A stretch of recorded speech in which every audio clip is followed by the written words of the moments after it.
peace. There cannot be peace in these times. From Lord Commander Solar Macarius. To start off, this recording summarizes the known historical events of the Milky Way galaxy from human prehistory up through the 41st millennium in the Warhammer 40K setting. Throughout, comparative reference to present dates will be made with respect to the original imperial calendar used before the birth of the Great Rift. This is the time period in which the perspectives of the Imperium of Man and the Eldari are particularly relevant, and it represents the present time. All dates are given in the format 999.M41, which should be read as the year 40,999 AD in the ancient Gregorian calendar. Knowledge of the long ages of human history has been wreathed in shadow, buried beneath the eons, or simply lost over the expanse of time. Some historians continue to seek knowledge, but their work can be compared to holding a candle against the dark abyss.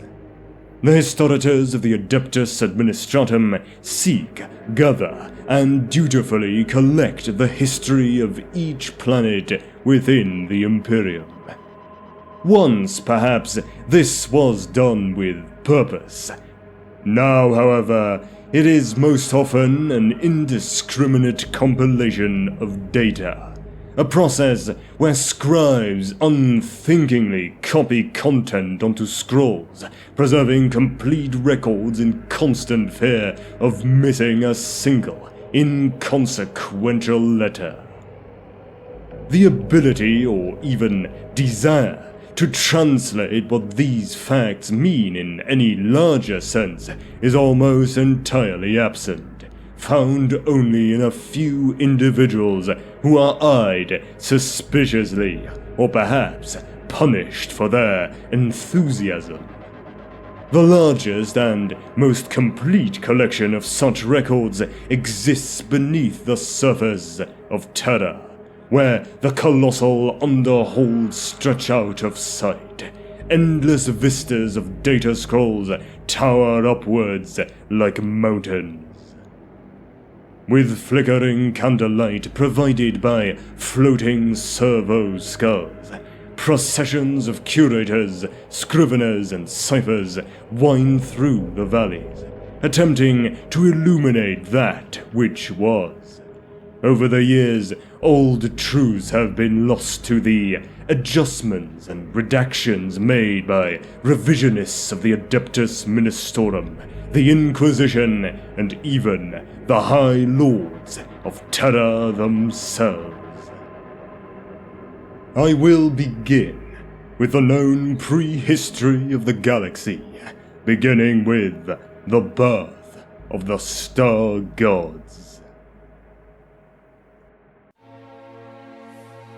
The birth of the entities known as the Star Gods occurred at the same time as the moment of creation itself, as they formed from the vast insensate energies first unleashed by that churning mass of cataclysmic force.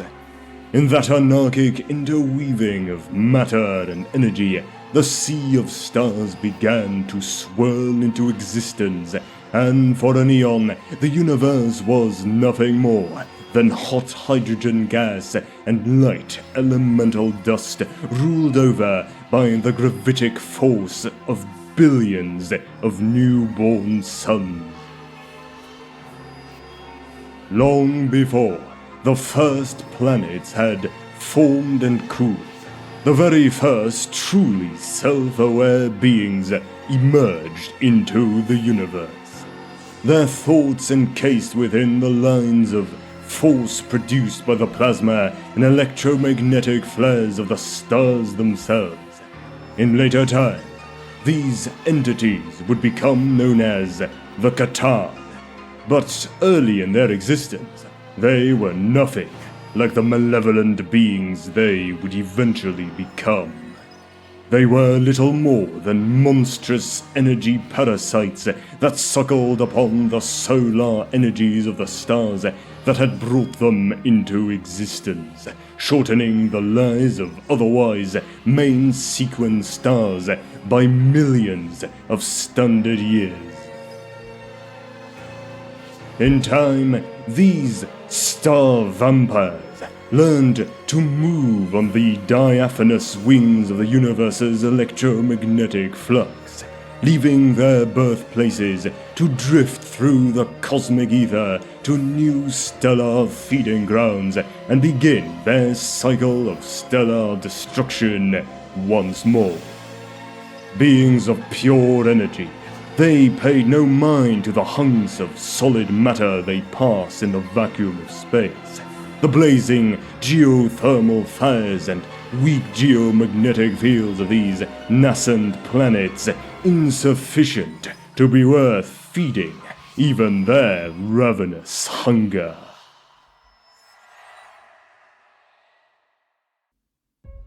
The Old Ones. Just as the stars gave birth to their children, so the planets of the newborn Milky Way galaxy eventually gave birth to life forms composed of matter which began the long evolutionary climb to self-awareness.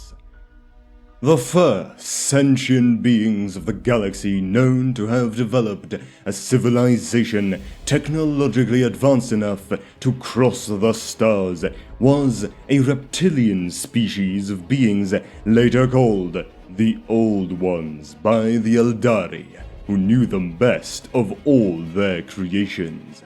They possessed a slow, cold-blooded, but still deep wisdom, having long studied the stars and raised astronomy and physics to such a level that their science and technology appear now to humanity like an arcane art. Their understanding of the workings of the universe were such that they could manipulate alternate dimensions and undertake great works of psychic engineering. Their science allowed them to cross the vast gulfs of space with only a single step through the myriad warp gates they built to connect the worlds of the galaxy in a vast network, much like the Eldari webway of today, though on a much larger scale. The Old Ones spread their spawn to many places in the galaxy, but they also knew that all life was precious. Where they passed, they seeded new intelligent species and reshaped thousands of worlds to make them their own according to their predetermined environmental and geographic criteria. It is believed by some in the Adeptus Mechanicus that even Terra felt the Old Ones' touch long before humanity's rise to self-awareness.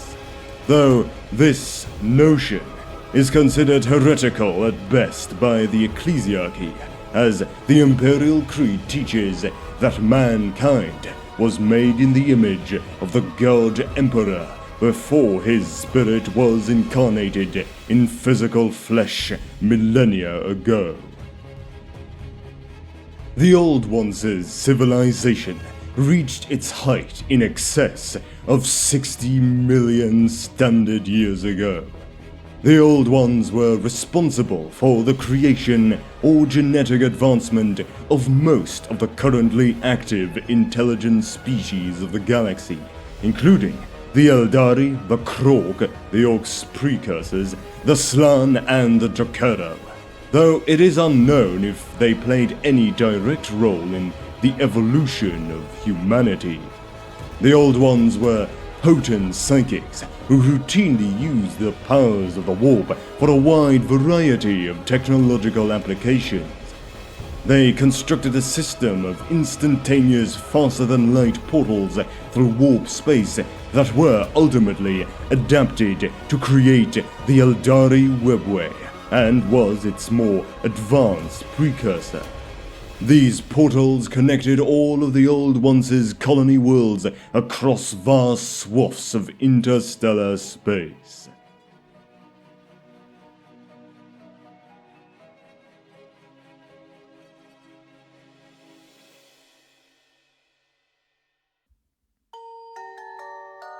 The Necrontyr and the Wars of Secession. The humanoid species that would become the Necrons began their existence under a fearsome, scourging star in the far reaches of the galaxy known as the Halo Stars region. Billions of standard years before humanity evolved on Terra. Assailed at every moment by ionizing solar winds and intense radiation storms, the flesh and blood species known as the Necrontyr became a morbid people whose precarious lifespans were riven by constant loss. What little information the Imperium of Man has recovered on the Necrontyr tells that their lives were short and uncertain, their bodies blighted and consumed at an early age by the terrible cancers and other illnesses linked to the high levels of ionizing radiation given off by their sun. Necrontyr cities were built in anticipation of their inhabitants' early demise, as the living were only brief residents scratching their daily livelihoods in the shadow of the vast sepulchres and tombs of their ancestors. Likewise, their ruling dynasties were founded on the anticipation of demise, and the living were thought of as no more than temporary residents hurrying through the more permanent and lasting structures raised to honor the dead. On the Necrontyr homeworld, the greatest monuments were always built for the dead, never the living. Driven by necessity, the Necrontyr escaped their crucible prison and struck out for the stars, hopeful of carving an empire in which they could realize their species' potential free from the lethal energies of their birth star. Unable to find peace on their own world, the Necrontyr blindly groped outward into the universe to explore other stars, using stasis crypts and slow-moving antimatter-powered torch ships that were clad in the living metal known as necrodermis. To resist the millennia-long journeys through the void, the Necrontyr began to colonize distant worlds. Little by little, the Necrontyr dynasty spread ever further, until much of the ancient Milky Way galaxy answered to their rule. From the earliest days, the rulers of individual Necrontyr dynasties were themselves governed by the Triarch, a council composed of 3 pharaohs. The head of the Triarch was known as the Silent King, for he addressed his subjects only through the other 2 pharaohs who ruled alongside him. Nominally a hereditary position, the uncertain lifespans of the Necrontyr ensured that the title of Silent King nonetheless passed from one royal dynasty to another many times. The final days of the Necrontyr Empire occurred in the reign of Zarek, the last of the Silent Kings. Sometime during their slow expansion, the Necrontyr encountered an ancient species, far older than any other in existence in the known galaxy. Collectively, These beings were known as the Old Ones, and they were absolute masters of forms of energy the Necrontyr could not even conceive of, yet alone wield. The Old Ones had long ago conquered the secrets of immortality, yet they refused to share the gift of eternal life with the Necrontyr, who yet bore the curse of the bitter star they had been born under. The colonization of much of the galaxy by the reptilian mystics had been immeasurably swifter and more expansive than that of the Necrontyr because of their warp gates and mastery of the Imperium. That, and the Old Ones' incredibly long, if not downright immortal lifespans, kindled a burning, jealous rage in the Necrontyr, which ate at their culture spiritually, as much as their physical cancers consumed their bodies. The Necrontyr were astonished to learn that another intelligent species enjoyed such long lives, while their own were cut so brutally short. But as time wore on, further strife came to the Necrontyr. Each dynasty of the Necrontyr sought to claim its own destiny, and soon the great houses were engaged in all-out conflicts known as the Wars of Secession.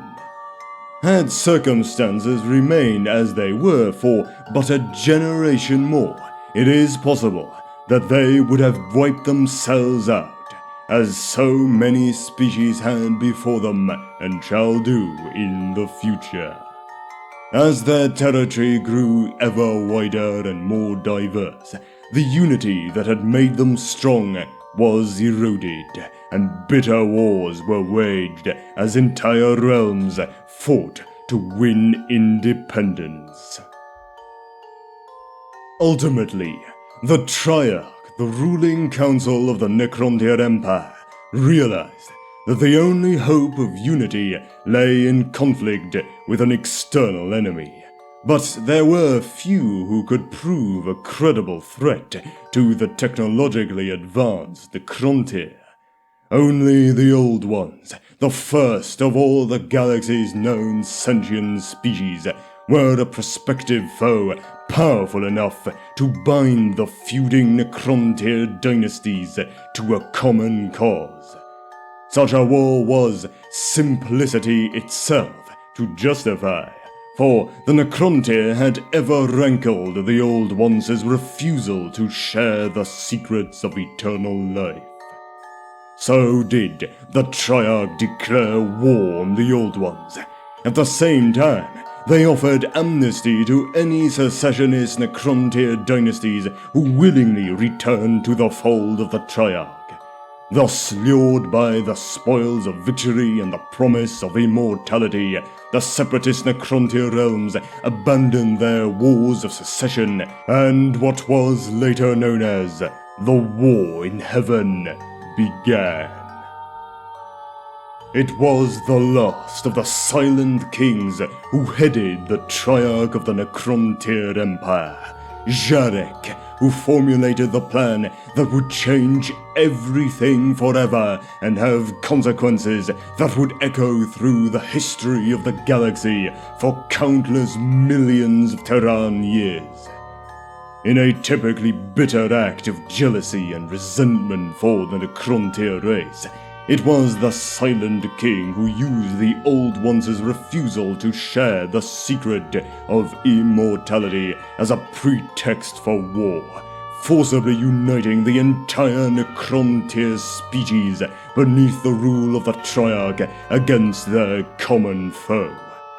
War erupted across the stars, yet while the Silent King succeeded in uniting his hateful people, it was a war the Necrontyr could not win.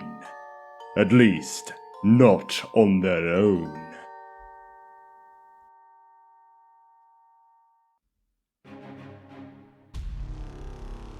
The War in Heaven. The terrible wars between the Old Ones and the Necrontyr that followed, known later in Eldari myth as the War in Heaven, would fill a library in their own right. But the Necrontyr could never win. Their superior technology was consistently outmaneuvered by the Old Ones thanks to their mastery of the webway portals and warp gates. The Necrontyr were pushed back until they were little more than an irritation to the Old Ones' dominance of the galaxy, a quiescent threat clinging to their irradiated world among the halo stars, exiled and forgotten. The Necrontyr's fury was cooled by their long millennia of imprisonment on their home world, slowly transforming into an utter hatred towards all other forms of intelligent life and an implacable determination to avenge themselves upon their seemingly invincible enemies. But in the face of defeat, the always fragile unity of the Necrontyr began to fracture once more. No longer did the prospect of a common enemy have any hold over the disparate dynasties. Scores of generations had now lived and died in the service of an unwinnable war, and many of them would have gladly sued for peace with the Old Ones if the ruling Triarch had permitted it. Thus began the second iteration of the Wars of Secession, more widespread and ruinous than any that had come before. So fractured had they become by then that had the Old Ones been so inclined, they could have wiped out their foes with ease. Faced with the total collapse of their rule, the Triarchs searched desperately for a means of restoring order. In this, their prayers were answered, though the price for their species would be incalculably high. It was during the reign of the Silent King Jarek that the godlike energy beings known as the Catan first blighted the Necrontyr. It is impossible to say for certain how they first made contact with the Catan, though many misleading, contradictory, and one-sided accounts of these events do exist.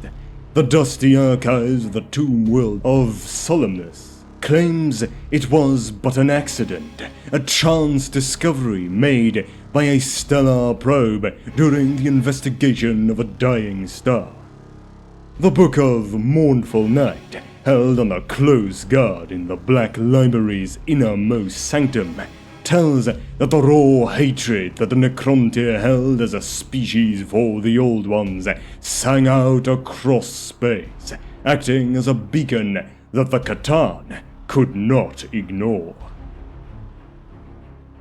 Another account claims that from the earliest days of their civilization, Necrontyr scientists had been deeply engaged in stellar studies to try to understand and protect themselves from their own sun's baleful energies. After long, bitter centuries of searching for some power to unleash upon the Old Ones, the Necrontyr researchers used stellar probes to discover unusual electrodynamic anomalies in the oldest dying stars of the galaxy.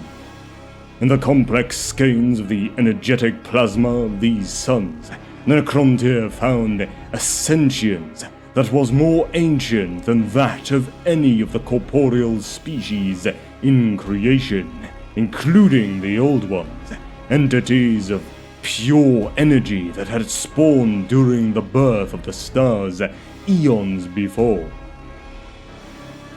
These entities had little conception of what the rest of the universe entailed when the Necrontyr first found them. feeding upon the solar flares and magnetic storms of these bloated red giants. Here was the weapon the Necrontyr had long sought to bring about the downfall of the Old Ones. Beings they believed were the progeny of the death god they worshipped. Howsoever first contact occurred, the shadow of the Catan fell over the oldest Necrontyr dynasties first. The power of these star-born creatures was incredible. The raw energy of the stars made animate, and the Necrontyr called them the Catan, or star gods in their own tongue. They were dispersed across areas larger than whole planets, their consciousnesses too vast for humanoids to comprehend. How the Necrontyr ever managed to communicate with them is unknown to the Adeptus Mechanicus. Understanding that such diffuse minds could never perceive the material universe without manifesting themselves in a material form, some Necrontyr actively sought the Catan's favor and oversaw the forging of physical shells for the Catan to occupy, cast from the living metal called necrodermis that they had once used for their colony torch ships. Fragmentary Eldari legends tell of translucent streamers of electromagnetic force shifting across space as the star vampires coiled into their new bodies in the physical realm across an incorporeal bridge of starlight. Thus clad, the Catan took the physical shapes of the Necrontyr's half-forgotten gods, hiding their own true desires beneath cloaks of obsequious subservience. So it was that one of the Catan came before the silent king, Jarek, acting as forerunner to the coming of his brothers. Amongst its own kind, this one was known as the Deceiver, for it was willfully treacherous. Yet the Silent King knew not the Catan's true nature, and instead granted the creature an audience. The Deceiver spoke of a war, fought long before the birth of the Necrontyr, between the Catan and the Old Ones. It was a war, he said, that the Catan had lost. In the aftermath, and fearing the vengeance of the Old Ones, he and his brothers had hidden themselves away, hoping one day to find allies with whom they could finally bring the Old Ones to account. In return for this aid, the Deceiver assured he and his brothers would deliver everything that the Necrontyr craved. Unity could be theirs once again, and the immortality that they had sought for so long would finally be within their grasp. No price would there be for these great gifts, the Deceiver insisted, for they were but boons to be bestowed upon valued allies. Thus did the Deceiver speak, and who can say how much of his tale was truth? It is doubtful whether even the Deceiver knew, for trickery had become so much a part of its existence that even the Catan could no longer divine its root. Yet his words held sway over Jarek, who, like his ancestors before him, despaired of the divisions that were tearing his people apart. For long solar months, he debated the matter with the other two pharaohs of the Triarch and the nobles of his royal court. Through it all, the only dissenting voice was that of Orica, the court astrologer, who foretold that the alliance between the Necrontyr and the Catan would bring about a renaissance of glory, but destroy forever the soul of the Necrontyr people. Yet desire and ambition swiftly overrode caution, and Orikan's prophecy was dismissed. One Necronte year after the deceiver had presented his proposition, the Triarch agreed to the alliance, and so forever doomed their species. For their part, the Necronte soon fell into awe of their discoveries, and the Catan moved to take control over their benefactors. The powers of the Catan manifested in the physical world were indeed almost godlike, and it was not long before the Catan were being worshipped as the star gods the Necronte had named them. Perhaps they had been tainted by the material universe they had become a part of, or perhaps this had always been their nature even when they were bound to the suns they fed upon. But the Catan proved to be as cruel and capricious as the stars from which they had been born. They soon reveled in the religious worship of the Necronte and feasted upon the electromagnetic life energies of countless mortal slaves.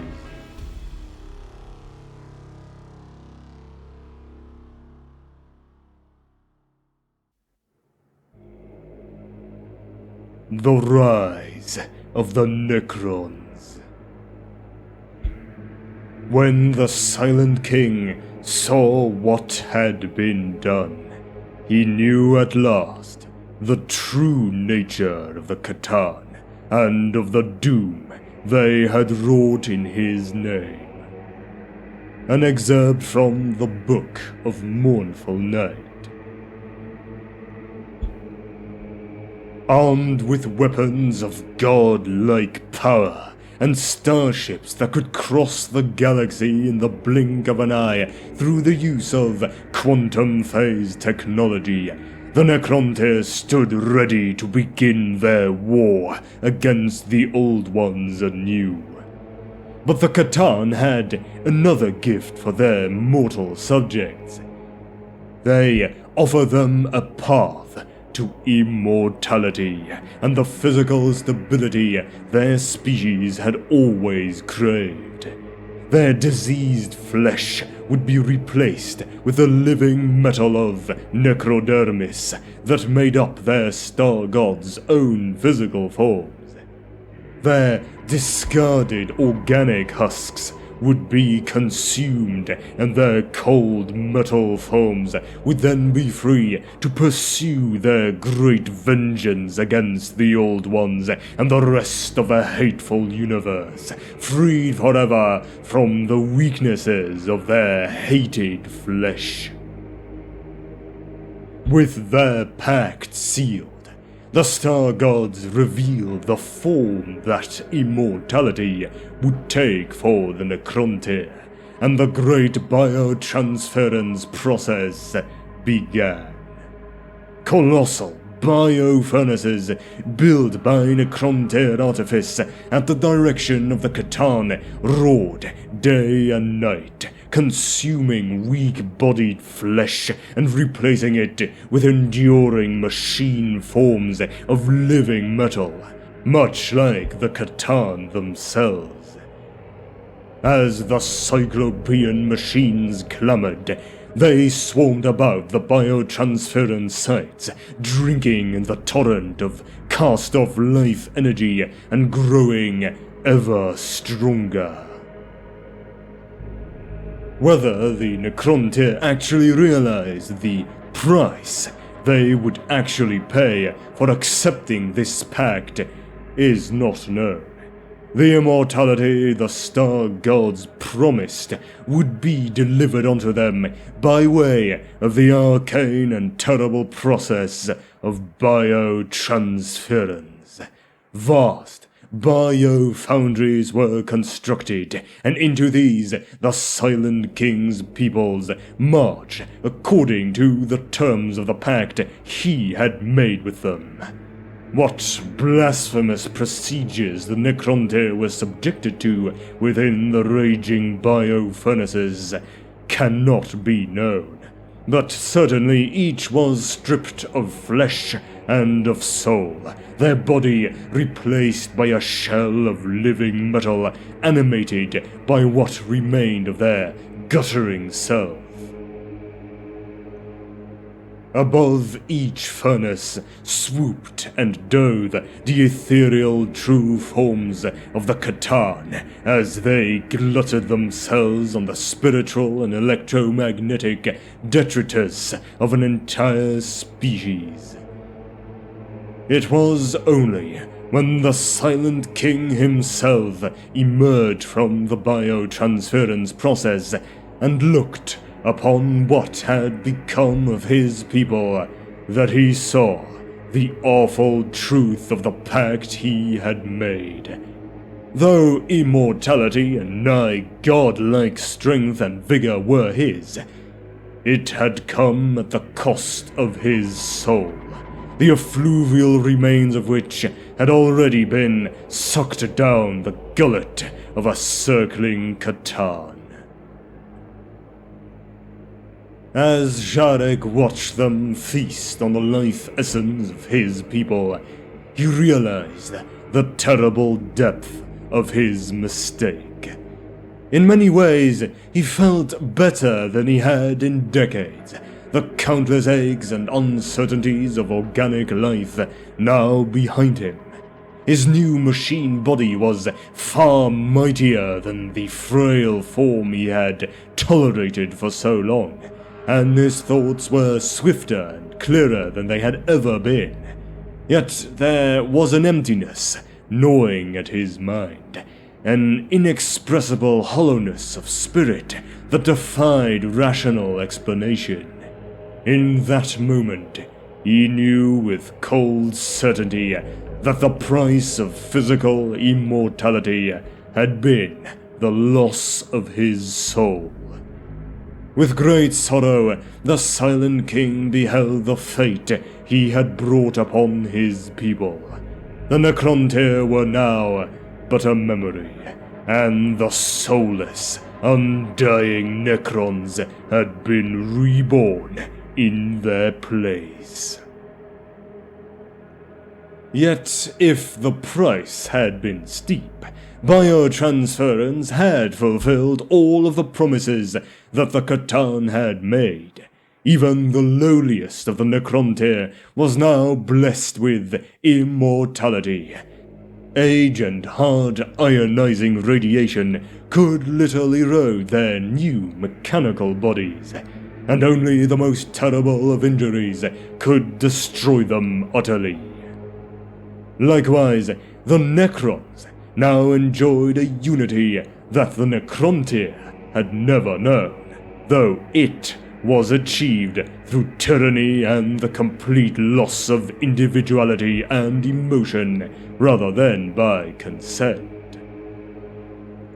The biotransference process had embedded command protocols in every Necron mind, granting Jarek the unswerving loyalty of his subjects. At first, the Silent King embraced this unanimity, for it was a welcome reprieve from the chaos that had consumed his empire in recent years. However, as time wore on, he grew weary of his burden, but dared not sever the command protocols, lest his subjects turn on him, seeking vengeance for the terrible curse he had visited upon them. And thus they became the Necrons, cursed to the eternal servitude of their star gods.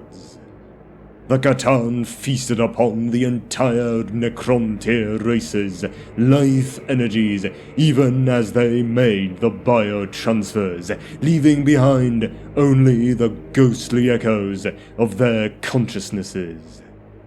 Only a few of the most strong-willed of them retained their intellect and self-awareness, and even they were but shadows of their former selves. They had been purged of so much of what had made them unique individuals. But unlike the Silent King, most of the Necrons at first cared not at all for their loss. All that mattered to them was that they would live forever without disease or death, as their star gods had promised. Nevertheless, their species was as united as ever. The process imbued in every one of the Silent King's subjects the command protocols with which he would rule over them with an iron hand. The entire species was his to command, and so it fell upon the Necrons to honor their side of their terrible bargain. Renewed by their devouring of the souls of an entire species, the C'tan were unstoppable, and with the legions of the Necrons marching in their wake, the Old Ones were doomed. Only one thing truly remained of the old Necrontyr: their burning hatred for all the other living, intelligent species of the universe. Legions of the undying, living metal warriors set out into the galaxy in their tomb ships, and the stars burned in their wake. The Old One's mastery of the warp was now countered by the C'tan's supremacy over the physical universe, and the ancient enemies of the Necrons suffered greatly in the interstellar slaughter that followed. Necrons Ascendant. With the C'tan and the Necrons fighting as one, the Old Ones were now doomed to defeat. Glutted on the life force of the Necrontyr, the empowered C'tan were nigh unstoppable and unleashed forces beyond comprehension. Planets were razed, suns extinguished, and whole star systems devoured by black holes called into being by the reality-warping powers of the star gods. Necron legions finally breach the webway and assail the Old Ones in every corner of the galaxy. They brought under siege the fortresses of the Old One's many allies amongst the younger intelligent species of the galaxy, harvesting the life force of the defenders to feed their voracious C'tan masters. In the closing years of the War in Heaven, one of the primary factors that led to the Necrons' ascendancy was their ability to finally gain access to the Old One's webway. The C'tan, known as Niadrajath, the Burning One, had long desired to carry his eldritch fires into that space beyond space, and so show them how to breach its boundaries. Through a series of living stone portals known as the Dolmen Gates, the Necrons were finally able to turn the Old Ones' greatest weapon against them, vastly accelerating the ultimate end of the War in Heaven. The portals offered by the Dolmen Gates are neither so stable nor so controllable as the naturally occurring entrances to the webway scattered across the galaxy. Indeed, in some curious fashion, the webway can detect when its environs have been breached by a Dolmen Gate, and its arcane mechanisms swiftly attempt to seal off the infected spur from the rest of the labyrinth dimension until the danger to its integrity has passed. Thus, Necrons entering the webway must reach their intended destination through its shifting extra-dimensional corridors quickly, lest the network itself bring about their destruction. Of course, in the present age, Eons have passed since the Necrons used the Dolmen Gates to assault their arch-enemies. The Old Ones are gone, and the webway itself has become a tangled and broken labyrinth. Many Dolmen Gates were lost or abandoned during the time of the Necrons' Great Sleep, and many more were destroyed by the Eldari, the Old Ones' successors, as the guardians of the webway. Those that remain grant access to but a small portion of the immense maze that is the webway, much of that voluntarily sealed off by the Eldari to prevent further contamination. Yet the webway is immeasurably vast, and even these sundered skeins allow the Necrons a mode of travel that far outpaces those of the younger races. It is well that this is so.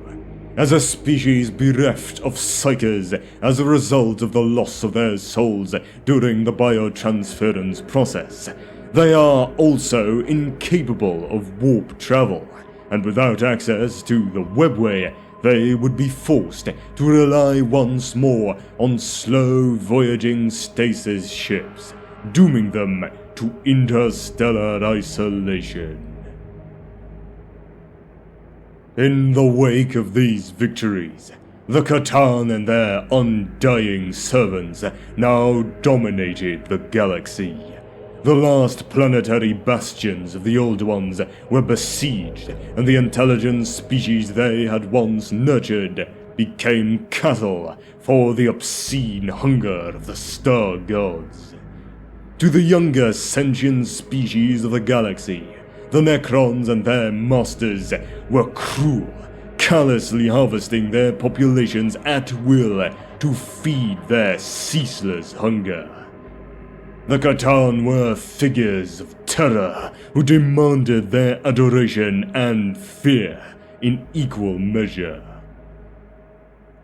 For unknown reasons, but probably because their individual hungers for mortal life energies knew no bounds, the C'tan ultimately began to fight amongst themselves, for both sport and out of spite, as they unleashed destructive forces beyond mortal comprehension.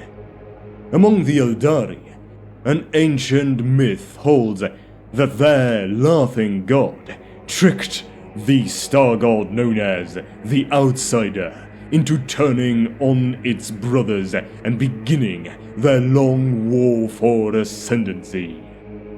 In the course of their struggle against one another, whole planets were razed, stars were extinguished, and whole solar systems were devoured by unleashed black holes. New cities were built by the efforts of millions, and then smashed down once more.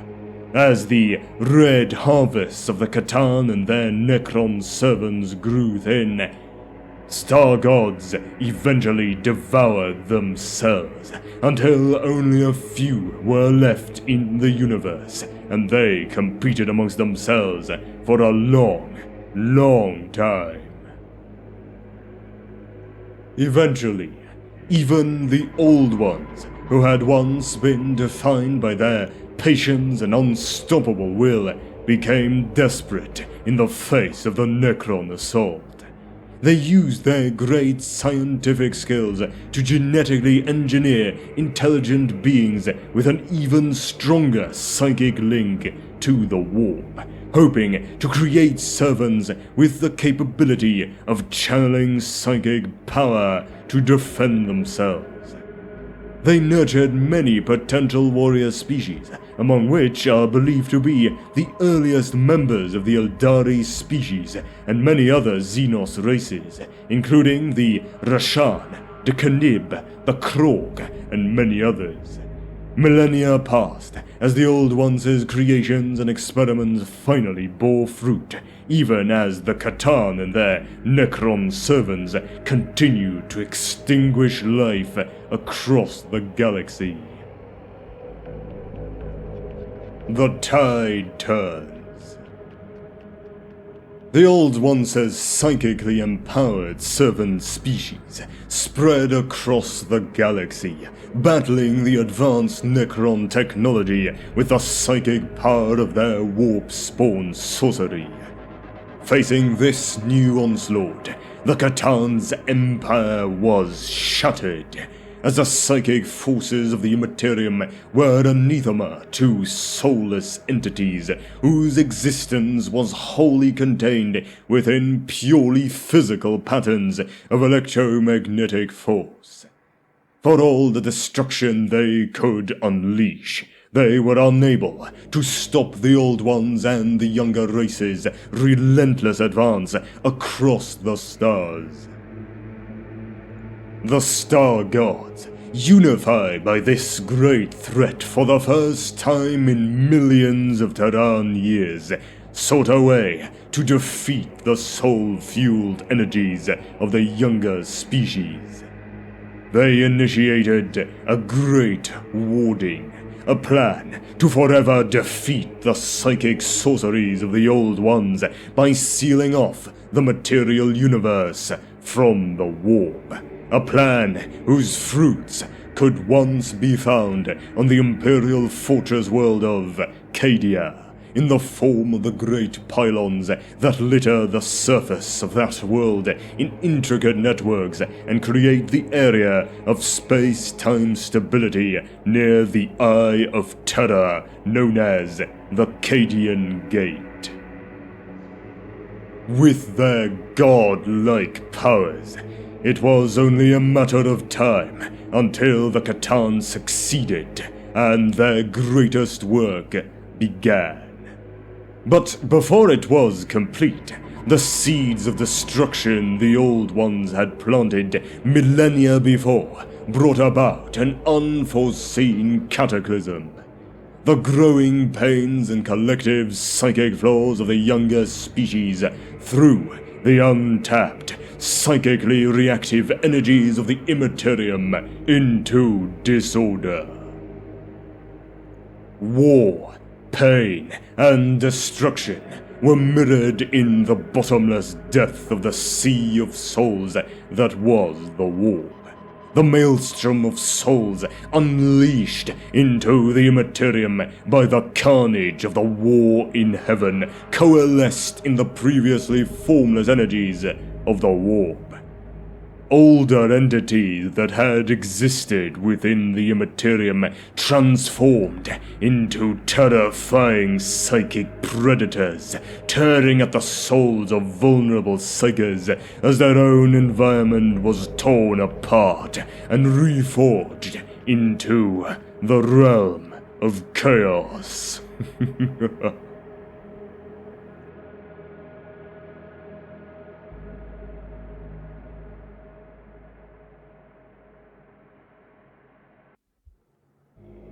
The Enslaver Plague. The denizens of the warp clustered voraciously at the cracks between the Imperium and the material universe, seeking new ways to enter the physical realm. The Old Ones brought forth new, genetically engineered warrior species to defend their last strongholds, including the technology-mimicking Jacaro and the formidable, green-skinned Krork, who were the ancestors of the present-day Orcs. But it was already too late. The Old Ones' intergalactic webway network was breached from the Imperium and lost to them. Several of their warp gates were destroyed by their own hands to prevent the entities of the warp from spreading to uncorrupted worlds, and their greatest works and places of power were overrun by the horrors their own creations had unleashed. The most terrifying of these horrors were the enslavers, warp entities whose ability to dominate the minds of the younger species and create their own portals into the material realm using transmuted, possessed psykers brought them forth in ever greater numbers. For the Old Ones, this was the final disaster, as the enslavers took control of their servants. The Pandora's box, unleashed by the creation of the younger species, finally scattered the last of them and broke their power over the galaxy once and for all. Life had stood at the edge of an apocalypse during the War in Heaven. Now, as the enslavers breached the Imperium in epidemic proportions, the survivors looked doomed. Ultimately, beset by the implacable onset of the Catan and the calamitous warp-spawned perils they had themselves mistakenly unleashed, the Old Ones were defeated, scattered, and finally destroyed. Whether the species went extinct or simply fled the galaxy to seek a new haven elsewhere is unknown. The Silent King's Betrayal. Throughout the final stages of the War in Heaven, Jarek bided his time, waiting for the moment in which the Catan would prove vulnerable. Though the entire Necron race was now his to command, he could not hope to oppose the Catan at the height of their power, and even if he did, and met with success, the Necrons would then have to finish the War in Heaven against the Old Ones and their increasingly potent allies alone. No, the Old Ones had to be completely and utterly defeated before the Catan could be brought to account for the horror they had wrought. And so, when the Star Gods finally won their great war, their triumph proved short-lived. With one hated enemy finally defeated, and the other spent from hard-fought victory, the Silent King had at last led the Necrons in revolt against their masters. In their arrogance, the Star Gods did not realize their danger until it was too late. The Necrons focused the unimaginable energies of the living universe into weapons too mighty for even the Star Gods to endure. Alas, the Catan were immortal star spawn, part of the fundamental fabric of reality, and therefore nigh impossible to destroy. So was each of them instead sundered into thousands of smaller and less powerful fragments with a similar energy signature. Yet this was sufficient to the Silent King's goals. Indeed, he had known the Catan's ultimate destruction to be impossible, and had drawn his plans accordingly. Each Catan shard was bound within a multi-dimensional tesseract labyrinth, as trammeled and secured as a Terran djinn trapped in a bottle. Though the cost of victory was high, millions of Necrons had been destroyed as a consequence of the rebellion, including all of the members of the Triarch, save the Silent King himself. The Necrons were once more in command of their own destiny. The Great Sleep.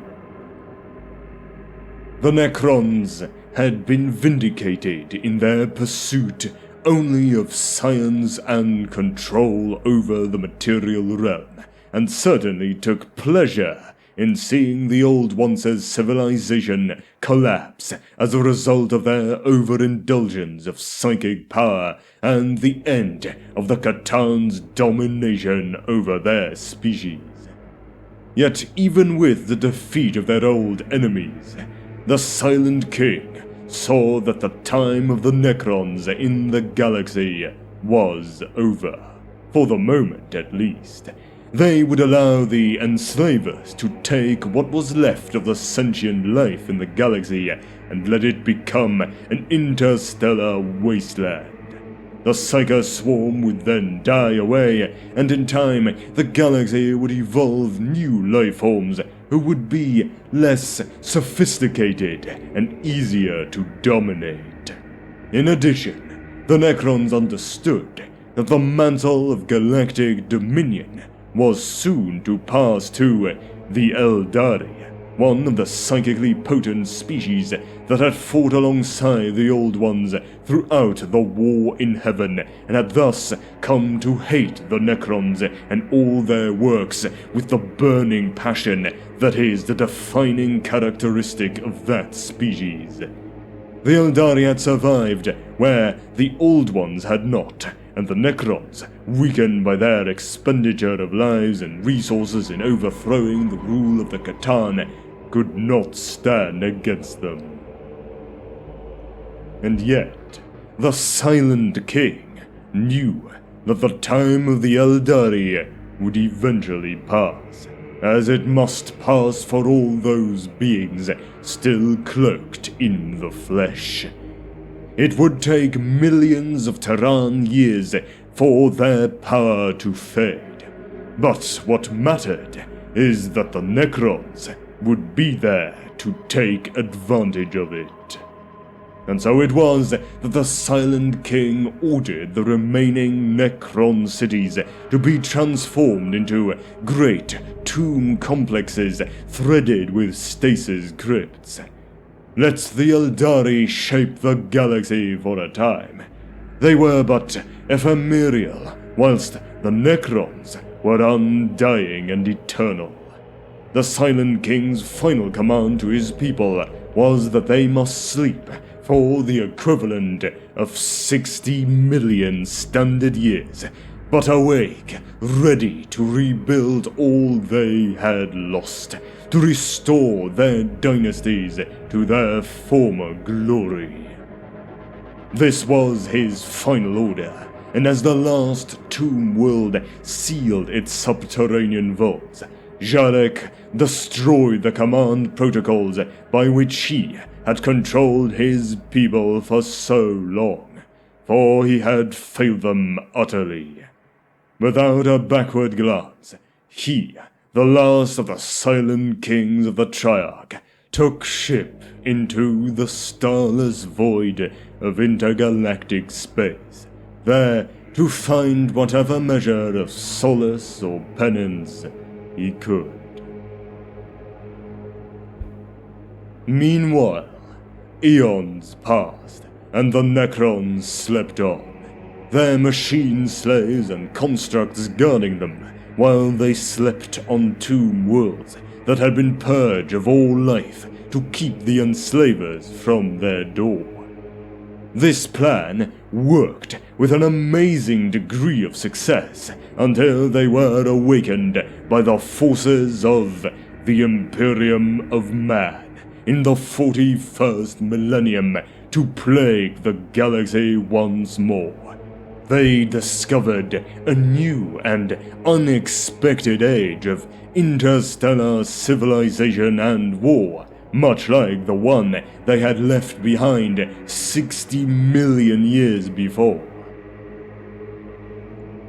The galaxy is blossoming with life once more, but is still overrun with latent psychers and worshippers of the infernal chaos warp energies unleashed during the War in Heaven. It will take time and a great many machinations for the Necron dynasties to regain their rightful place as the rulers of the galaxy. The agents of chaos must be overthrown, the dangerous Eldari inheritors of the Old One's mantle, eliminated, humanity subjugated, and the great work cutting off the material universe from the warp completed before a new age of Necron dominion can truly begin. But the Necrons are ageless and undying, their technology still unmatched by any of the younger species, and time is always on their side.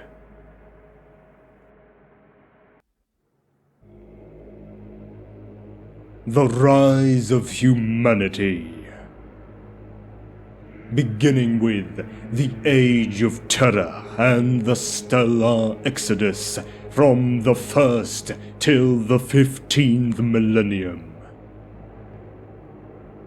For millions of standard years after the Necrons and their captive Catan shards went into hibernation on their tomb worlds, the devastated sentient populations of the galaxy slowly recovered from their red harvests. In time, the Eldari emerged as the most dominant civilization in the galaxy, with the core of their star-spanning empire located in the region of the galaxy that would later become the Eye of Terra Warp Rift. But on the planet called Earth, and later Terra by its inhabitants, an intelligent mammalian humanoid species known as humanity was rising to prominence over 40,000 standard years ago. During the Age of Terror, or the Age of Progress as it is sometimes called by imperial historians, the human race advanced beyond its ancient pre-industrial past to obtain spacefaring capability and began to slowly settle the terraformable worlds in its own solar system and in the star systems near its homeworld using massive sublight starships. The Stellar Exodus, which occurred during the Age of Terror, is a poorly understood period of human history, which is generally accepted to cover the majority of mankind's initial forays into interstellar space and the genesis of most of the oldest human extrasolar colonies, beginning at some unknown point in the mid to late 3rd millennium. This period is generally understood to lead into the so-called Dark Age of Technology, sometime around the 15th millennium AD. During much of the Stellar Exodus, humanity lacked any knowledge of the existence of the Imperium or warp drive, and so was forced to travel between the stars in great sublight generation ships or using cryogenic hibernation. The Age of Technology, from the 15th till the 25th millennium. Much of the era of human history known to imperial historians as the Age of Technology or the Dark Age of Technology that lasted between approximately the 15th millennium and the 25th millennium AD is mysterious. It was in this time that the psychic mutants called Navigators were first born or created, and combined with the invention of the warp drive, allowed humanity to travel between worlds faster than the speed of light by using the dangerous, hyperdimensional, psychically reactive medium of the Imperium or warp. Long before the rise of the Emperor and the birth of the Imperium, during this age, humanity reached out to the stars, eager to occupy new worlds and expand its burgeoning interstellar empire. vast colonization starships carried eager human settlers, along with all the resources they might require, and landed on far-flung, often isolated worlds. The first Night Worlds were founded at the very start of this age, before the discovery of the warp drive in the 18th millennium, when scouts from Terra traveled far through the galaxy, seeking planets to use as agricultural worlds to provide food for mankind's burgeoning population, or as mining colonies to provide the materials needed to fuel their expansion across the stars. Indeed, the so-called Night Worlds had already been established for thousands of standard years when the Imperium was first founded in the 30th millennium. When those first human scout ships discovered a suitable planet for colonization, gigantic sub-light spacecraft were dispatched to settle them. These ships were part of Terra's Long March fleet, named after the duration of their voyage and their destination among the stars. The name was apt. Each of the Long March colony starships carried thousands of settlers on a solar decades-long journey to a far distant planet. Upon arrival, the colony ship would land and be immediately cannibalized by the colonists to provide the raw materials needed for their first settlements. There was no hope of return to mankind's distant homeworld. The struggle for survival on many of these worlds was grim. On some, the settlers found themselves the prey of vicious predators or were attacked by native alien races, which saw the human settlers as invaders. On other worlds, extreme weather conditions or an unbreathable atmosphere made travel outside of domed habitat zones next to impossible. However, problems like these had been anticipated, and in order to deal with them, the settlers were supplied with standard template construct databases and fabrication facilities that allowed them to build powered suits of exo-armor. The pilots of these bipedal walking machines were protected by a hard shell of plasteel and armed with an array of military-grade heavy weapons. The suits proved invaluable. Few, if any, natural predators or hostile alien warriors could stand against them, and they could travel through even the most dangerous environment with ease. The towering armored figures soon became a common sight on the colonies, where they were known as Knights by the settlers, after the legendary armored warriors and protectors of ancient Terran history. Compelled by the mind-altering effects instilled by the Throne's Mechanicum, a mind impulse control platform that allows a pilot to mentally interface with their knight battlesuit.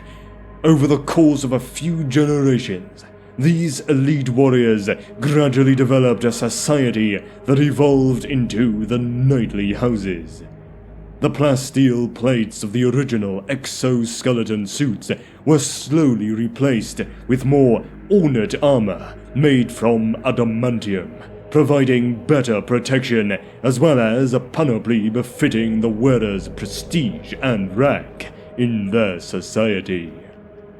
The more mundane duties that the knights had once taken part in on the colony worlds, logging with their mighty Reaper chainsaws for example, or blasting apart rock ore with their rapid-fire battle cannons, were delegated to those of lesser ranks, allowing the knights to focus on the arts of war and governorship. Dwelling in tall strongholds, these nobles strove to protect the lives of their subjects, and to bring order to the primeval maelstrom on the planets that were their homes.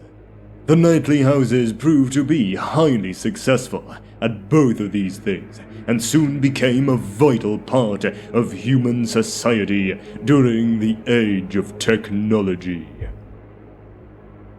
The existence of rapid interstellar travel, eventually provided by the warp drive, allowed human colony worlds to interact on a normal timescale for the first time, and interstellar commerce and communication became possible, allowing like-minded human worlds to join into political and economic combines for their mutual benefit. Eventually, at some point during this era, all of humanity was united beneath some form of interstellar government. What is also known, largely from the works of Keeper Krypias, is that a group known as the Men of Gold relied on the works of the Men of Stone in order to create a fantastically prosperous interstellar society, but one devoid, by later imperial standards, of spirituality or piety, focus instead only upon the advancement of science and technology.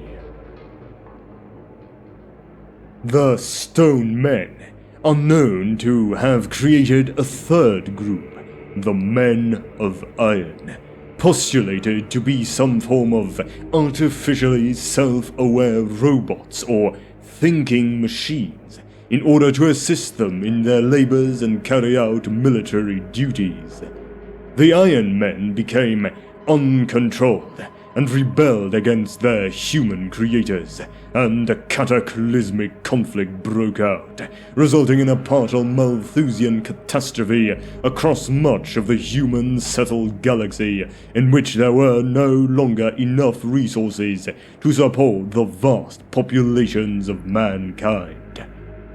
From this time onwards, it became an article of faith in human societies that the creation of thinking machines should be forbidden. Even worse, following the destruction caused by the war against the Men of Iron, human psychers began to appear in large numbers across many human colony worlds, one of the harbingers of the final decline of the Eldari Empire, which controlled even more of the galaxy than mankind did in these years. The result was humanity's first introduction to the demonic entities that dwelled within the warp, and the ultimate collapse of human interstellar civilization during what became known as the Age of Strife. On Terra, this period would be remembered by a different name: Old Night. The Age of Strife, from the 25th till the 30th millennium. During the Age of Technology, humanity had reached its scientific and technological peak. The Standard Template Construct, or STC, a computer database of schematics for all known advanced human technologies, had been perfected by human scientists and engineers and allowed an unprecedented expansion of humanity throughout the galaxy.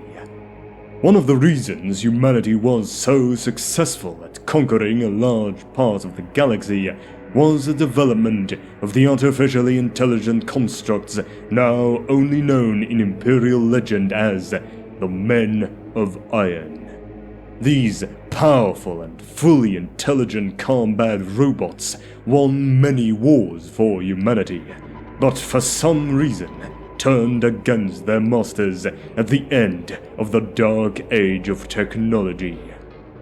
The war was eventually won by humanity, but at a great cost. The damage was catastrophic and had shattered much of humanity's power. Unfortunately, this was only the beginning of mankind's misfortunes. As they became widely dispersed across the galaxy during the Age of Technology, the ancient Eldari Empire began its decline. The great success of the advanced Eldari species had led to decadence and hedonism on a grand scale. Within the immaterial, psychic universe of the warp, the spiritual corruption of the Eldari civilization was reflected in the forming of a new, potent psychic gestalt entity or chaos god, Slaanesh, which in turn caused massive disturbances in the warp. Parts of the galaxy became isolated by these warp storms, making warp travel and astro-telepathic interstellar communication increasingly impossible as the years passed, cutting off many human colony worlds from one another, including those of the Sol system. Towards the end of that age, psychers first appeared among humanity. While persecuted on many backwards, regressive human worlds as witches, in enlightened and progressive societies, these psychers were at first protected and accepted. The initial intolerance for psychers would later seem prescient, as many human worlds fell to the dominance of demons and other warp creatures, using possessed, weak-willed psychers as gateways into the physical world. Only worlds which had rigorously suppressed psychers survived the Age of Strife. This age followed the Age of Technology as the interstellar human civilization collapsed in widespread insanity, demonic possession, anarchy, and interhuman civil war. Terrible weapons of the golden age of technology were unleashed, devastating many human colonies and turning once verdant worlds such as Baal Secundus into irradiated desert planets. Many isolated and vulnerable human colonized worlds also became prey to hostile alien species such as the Orcs. In a relatively short span of time, the once galaxy-spanning human civilization was brought to its knees and was forced to endure nearly 5 Terran millennia of anarchy, terror, war, genocide, and slavery. Other than tales of great suffering, little information concerning these long years survived this dark time to be known to the men and women of the Imperium.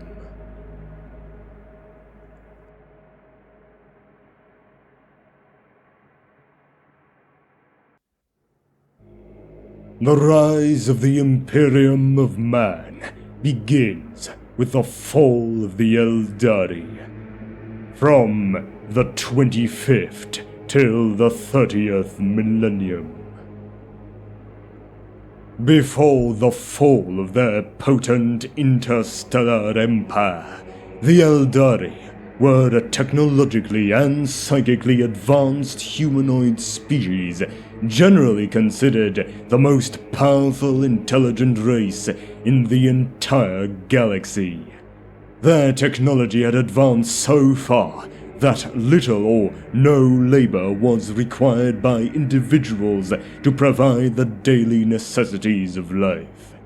As a result of the sheer boredom and ennui that resulted, at some point during the 25th millennium AD by the Terran calendar, groups of Eldari began forming what were known as pleasure cults dedicated to the pursuit of every pleasure and sensation that life had to offer their kind.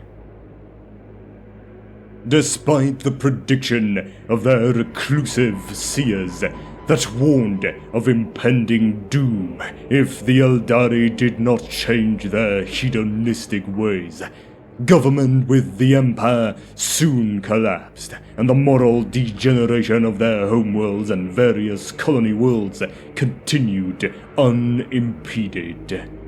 As the pursuit of ever more extreme experiences reached its height, death reigned in the streets of their cities, hunter and hunted, each being part of a twisted ritual of destruction that consumed millions in orgies of savage bloodlust and excess.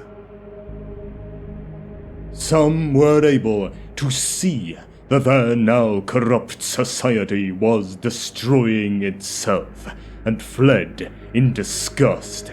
These refugees would settle in the distant, rural colonies of their empire, and would later be known as the Exodites, or take to the massive, world-sized Eldari craft worlds and sail amidst the stars as merchants and explorers, far from the scenes of hedonistic excess that were destroying the heart of their empire in the galactic northwest. Upon death, the souls of all deceased, sentient beings traverse the bounds of the physical realm and go to rest within the hyperdimensional realm of psychically reactive energy that undergirds all of reality, known as the Imperium, or Warp.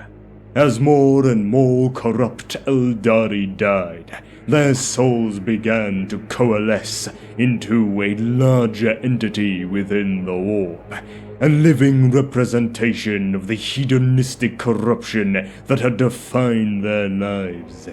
This growing presence in the warp caused massive warp storms to aggregate across the galaxy, eventually making interstellar travel and communications impossible for the colonies of humanity, bringing on mankind's age of strife.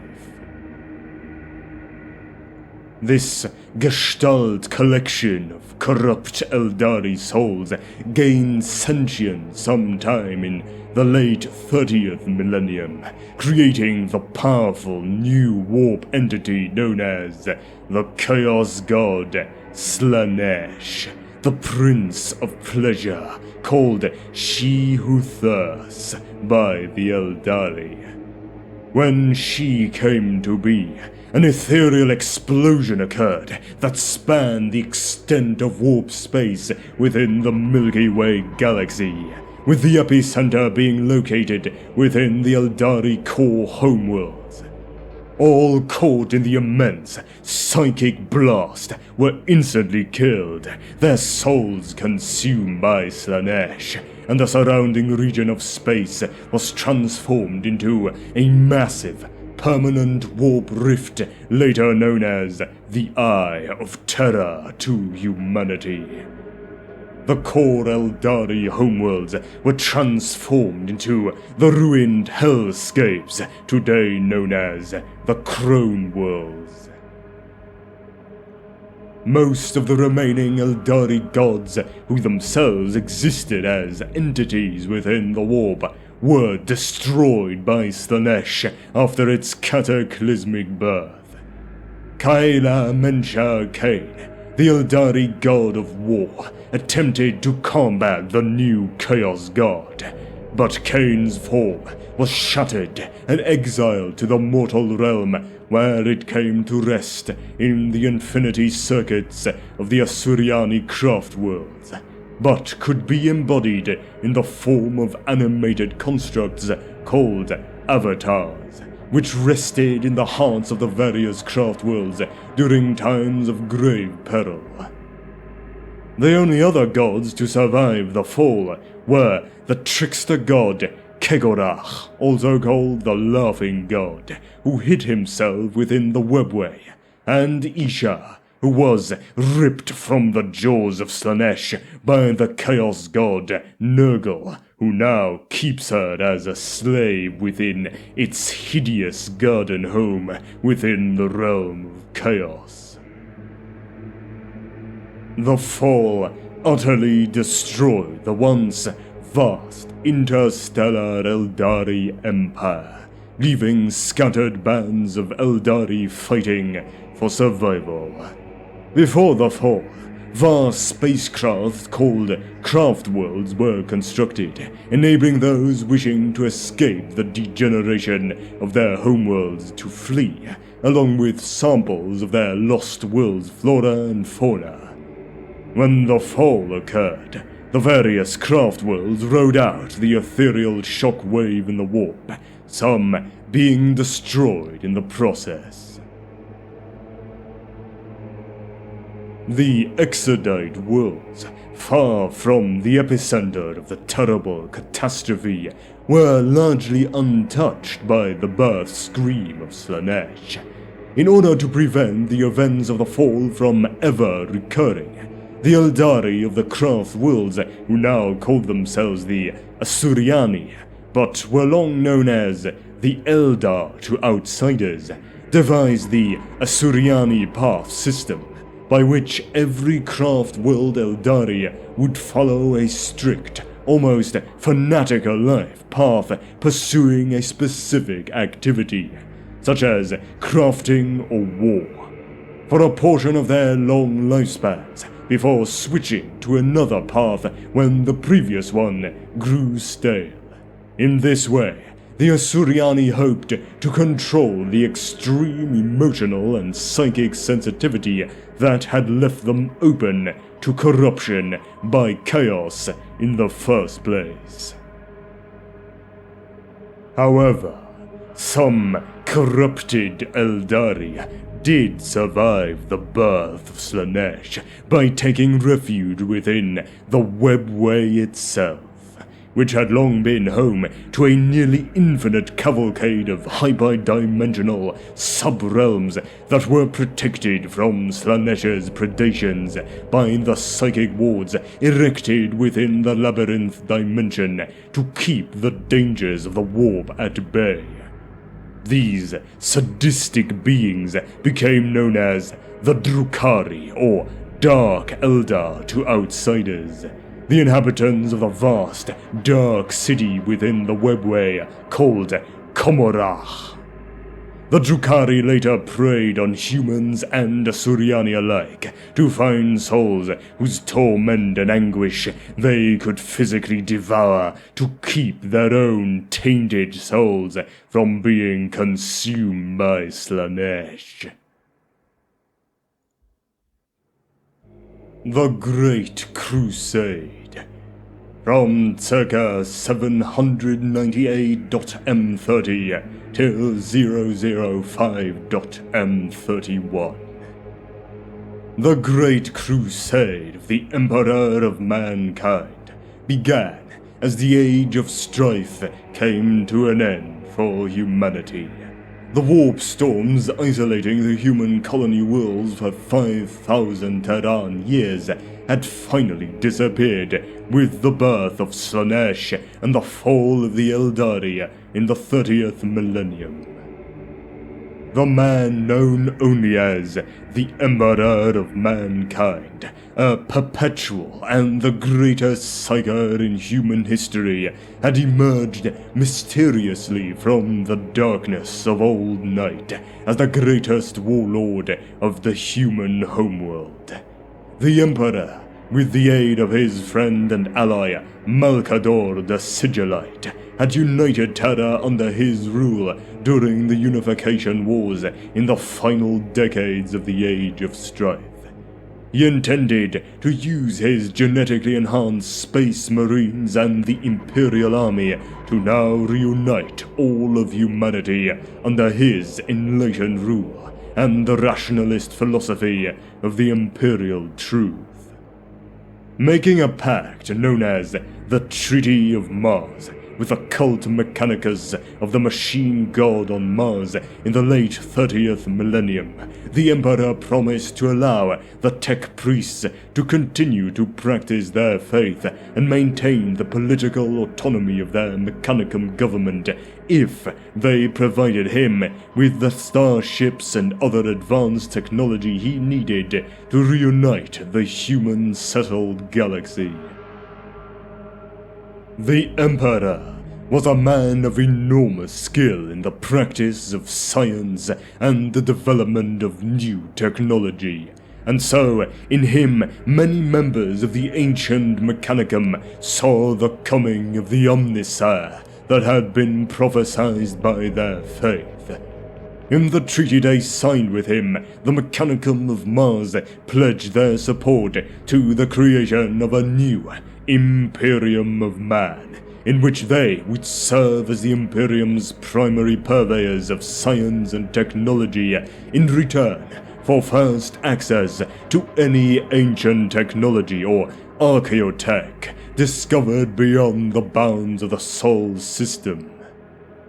With the signing of the Treaty of Mars, the symbol of the Imperium changed from the raptor's head and lightning bolt icon used by the Emperor during the unification wars on Terra to the double-headed eagle known as the Aquila, to symbolize the union of the empires of Earth and Mars. With the forge factories and industrial output of Mars, the Emperor was able to refit his armies, and more importantly, he now had the use of the Mechanicum's Titan legions and knights, giant robotic war machines with the potential to dominate the battlefield.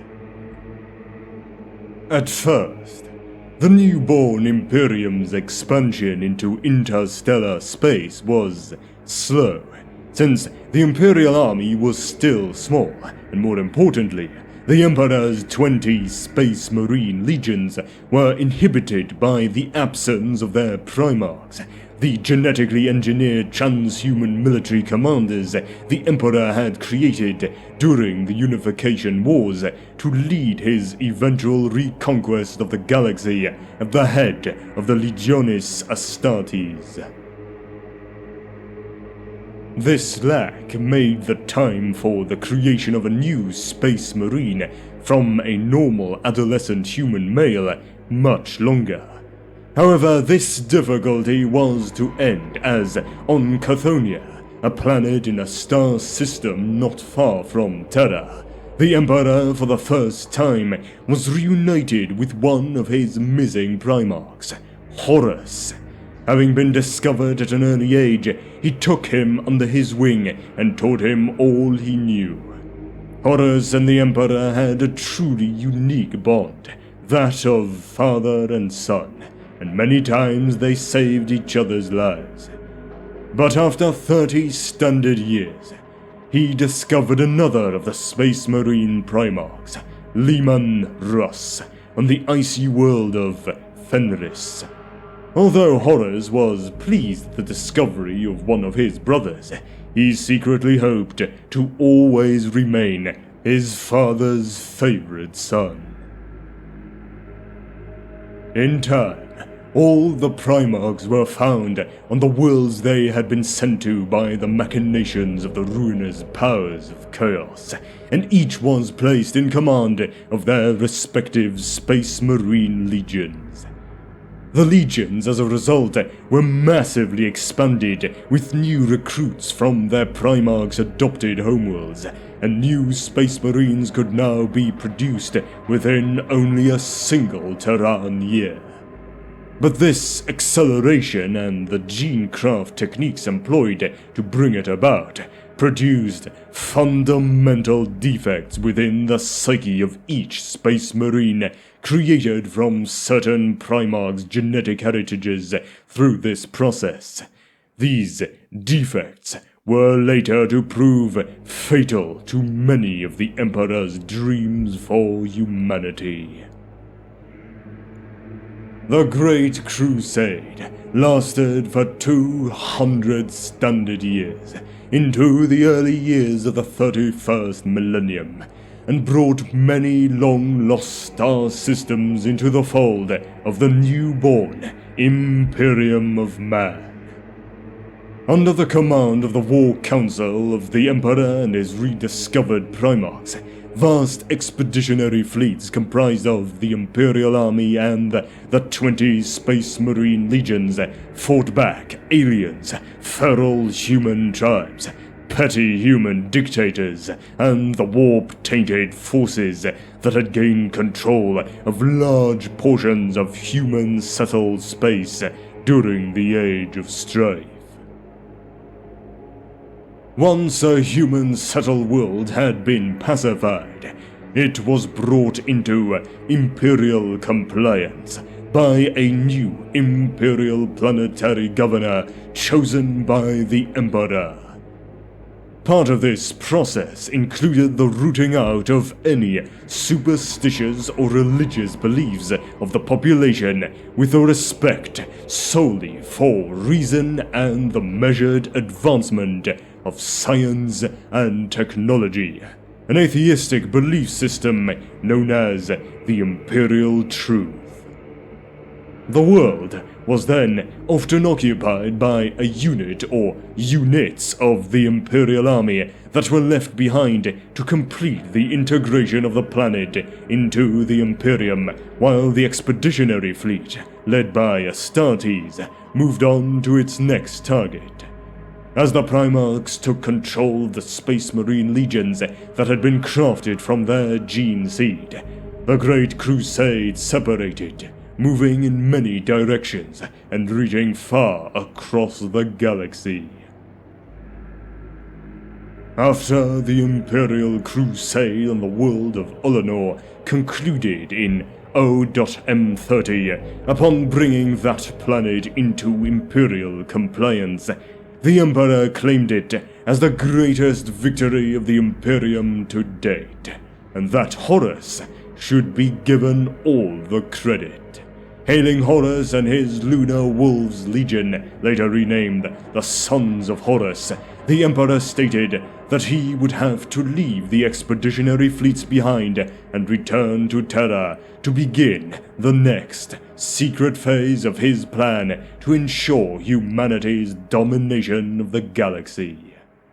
In his place, he announced that Horus would be declared War Master of the Imperium, the de facto commander of all the Emperor's armies on the Great Crusade.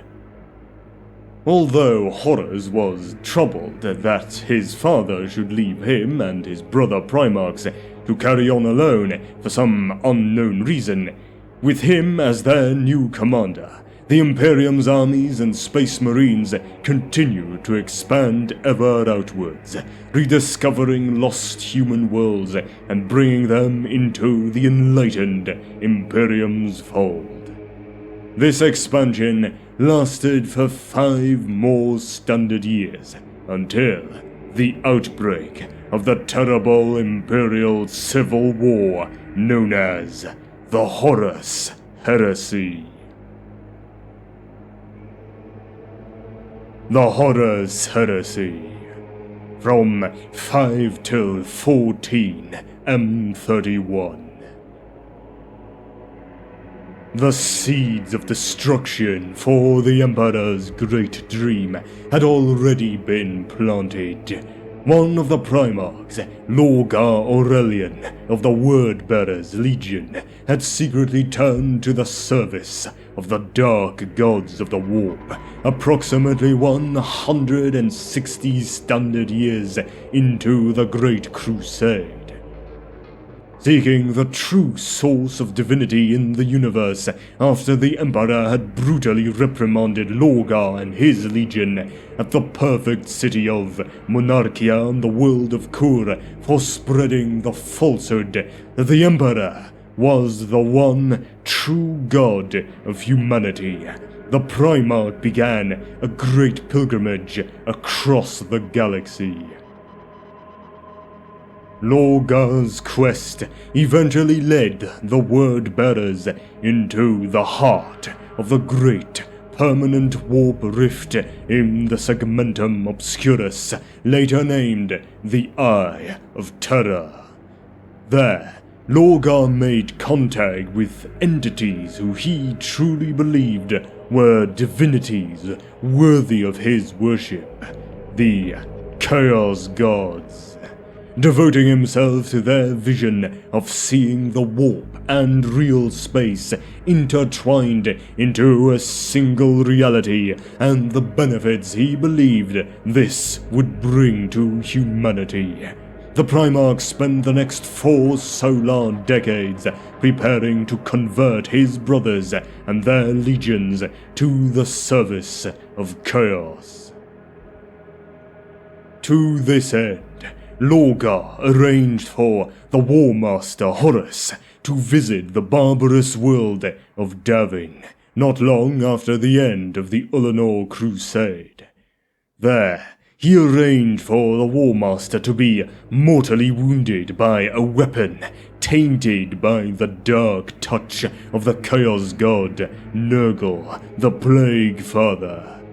Even a Primarch's superhuman constitution proved incapable of defeating the warp-tainted pathogen created by the Plague God, and so, to save his life, Horus's own Astartes handed him over to a cabal of Davinite chaos cultists known as the Temple of the Serpent Lodge.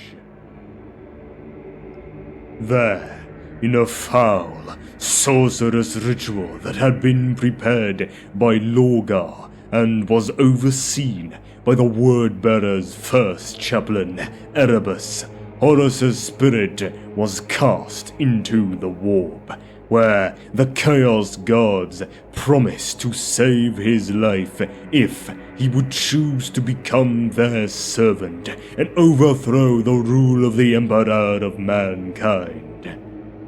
Manipulating his insecurities concerning his father's affection for him and his unquenchable desire for recognition, power, and glory, the Ruiner's powers succeeded in turning him against the master of mankind through a combination of lies and half-truths.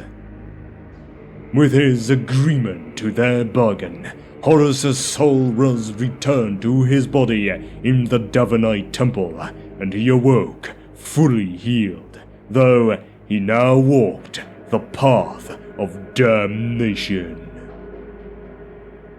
Over the next few standard years, he began to surreptitiously move all the pieces of the Imperial military into place to launch a grand rebellion against the Emperor's authority that was intended to result in his claiming the throne world of Terra and the mantle of humanity's new Emperor. The War Master, always with the aid of Lorgar and his demonic allies, managed to suborn the loyalties of 8 of his brother Primarchs.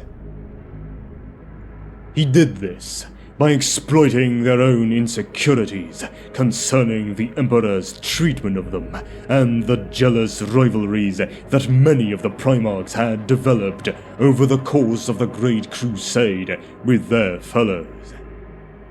Horus's promises of greater political autonomy and the removal of restrictions on the acquisition of certain technologies forbidden by the Emperor also won the allegiance of Kelbor Hal, the Fabricator General of Mars and leader of the ancient Mechanicum.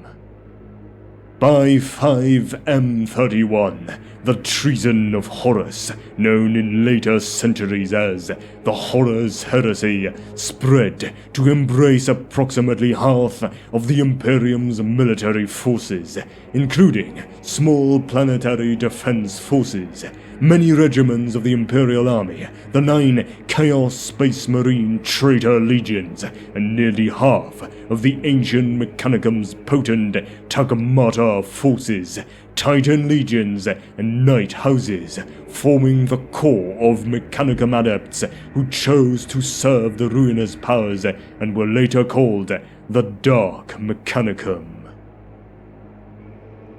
The Horus Heresy truly began at the world of Istvan III, where Horus used the outbreak of a chaos-fueled rebellion against Imperial rule as a pretext to send all of the loyalist Astartes, those space marines who Horus and his allied Primarchs knew would never turn against the Emperor, to the surface.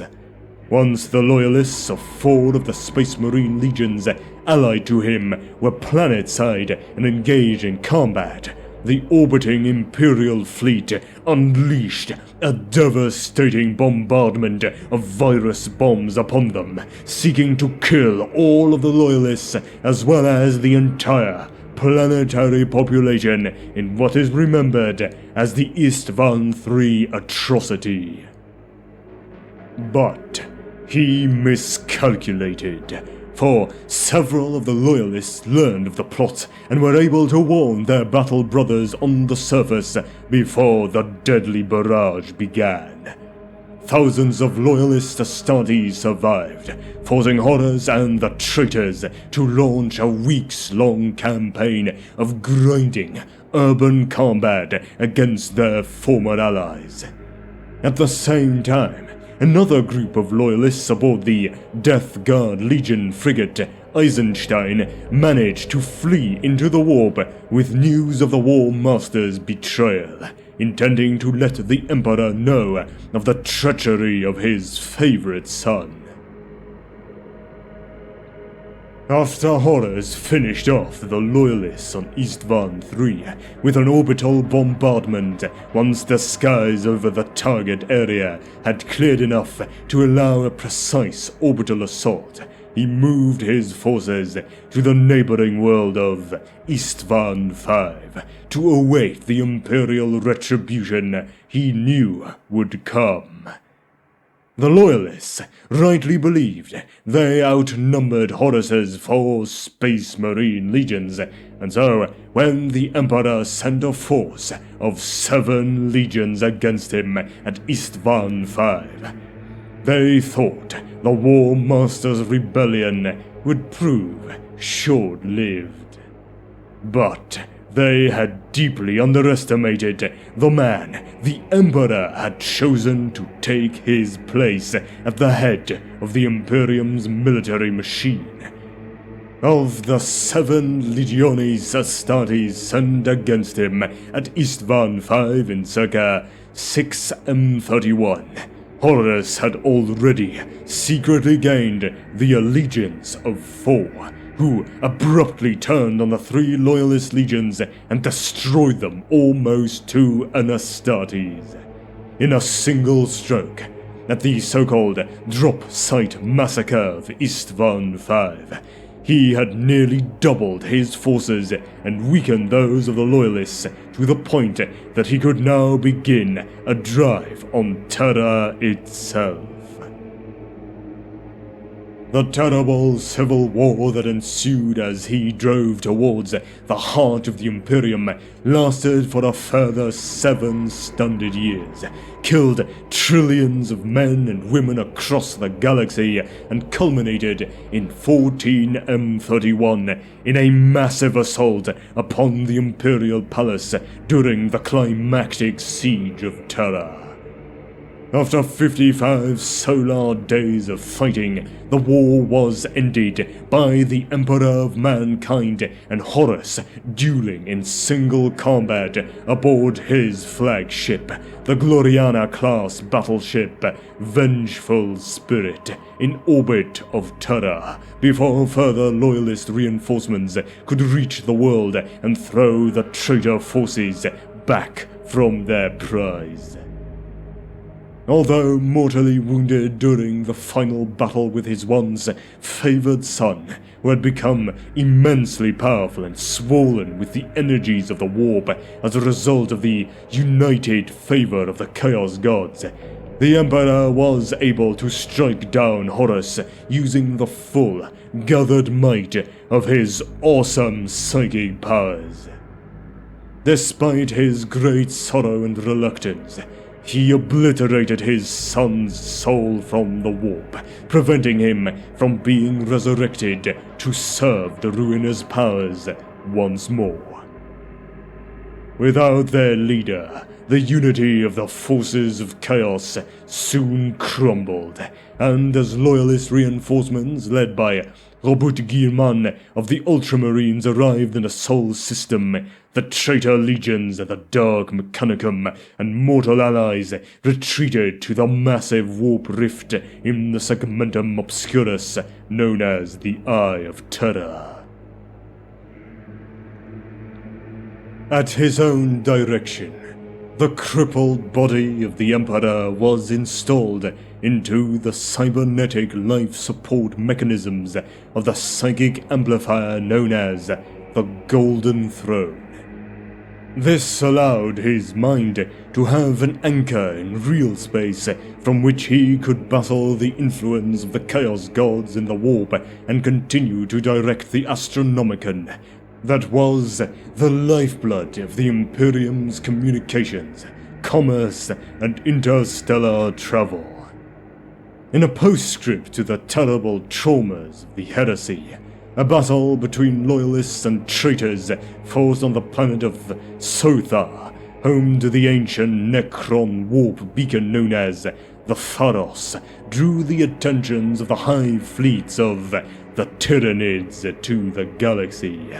It was in this ancient time that their vast biomechanical fleets first began to move across the extragalactic void towards the Milky Way galaxy, drawn ever on by the shining psychic beacon of the Astronomicon.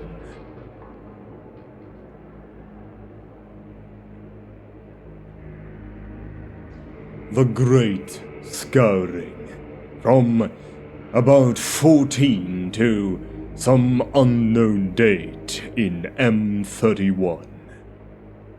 The Great Scouring, or simply the Scouring, was the Imperium of Man's great counter-offensive against the traitor legions. It began immediately after the end of the Horus heresy, following the death of the War Master Horus and the failure of his assault upon the Imperial Palace during the Siege of Terra in 14 M31. It eventually succeeded in driving the forces of chaos from their conquered territories within Imperial space into finding a refuge in the permanent warp storm known as the Eye of Terror. Before actually being confined for all time within the life support mechanisms of the Golden Throne, the Emperor had pronounced judgment on the traitors. He declared them excommunicat traitoris, and determined that they were to be driven into the hellish Eye of Terror, which would hold them for all eternity. All records and memory of the traitor legions were to be later expunged from the Imperial archives. Worlds such as Istvan V and the former Legion homeworlds of the traitor legions would be scoured clean of all life because of the corruption of their people by chaos. These legions associated troops from the Dark Mechanicum, the Titan Legions, Chaos Knight Houses, or the regiments and starships of the Imperial Army and Imperial Navy that had turned to chaos were to be destroyed or driven into the Eye. It would be as if they had never existed to sully the Imperium with their betrayal. After the death of Horus, those traitors who had not been slain outright during the Siege of Terra fled before the vengeful wrath of the loyalist forces led by the Primarch Robert Guillemot of the Ultramarines Legion, who also took on the burdens of leadership of the Imperium as the Imperial Regent and Lord Commander of the Imperium. Many traitors made good their escape into unexplored space or disappeared into the Eye of Terror or other less known warp rifts such as the Maelstrom. Fighting continued for many standard years after the heresy had ended with Horus's death, before the traitor forces were wholly destroyed or exiled into the Eye. Many chaos-corrupted star systems were cleansed and placed under the watch of the newborn Inquisition. The Emperors dream of a new age of enlightenment, a time when mankind was freed from superstition and ignorance, would turn into something far different. The Great Scarring would be followed by the 10 millennia-long era known as the Age of the Imperium. But before that, the second founding occurred in circa 21 M31. In the midst of the campaigns of the Great Scouring, the second founding occurred. The remaining 9 loyalist Space Marine legions were disbanded, their warriors transferred into the far smaller 1,000 Astartes organizations known as chapters, in accordance with the newly established dictates of the Primarch Robert Guillemot's Codex Astartes. The Codex provided a highly detailed manual and instruction guide for the raising, training, organization, and military tactics of a Space Marine chapter. The purpose of this reorganization was to prevent any one leader like Horus from ever again making use of the power of an entire Space Marine legion against the Emperor's realm. At the same time, because of their smaller size, the Space Marines were transformed from the Imperium's primary frontline military forces into a dedicated planetary assault and rapid reaction force. A portion of the Space Marines, now collectively known as the Adeptus Astartes, maintained their parent legion's original names, badges and colors, whilst the remaining chapters took on new names and heraldry. The majority of these second founding chapters still serve the Imperium today.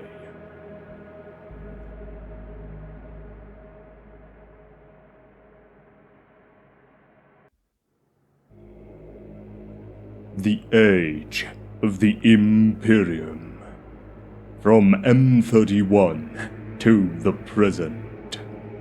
The Age of the Imperium is the time period that began with the end of the Horus Heresy in the early 31st millennium, and is typically referred to in the present tense.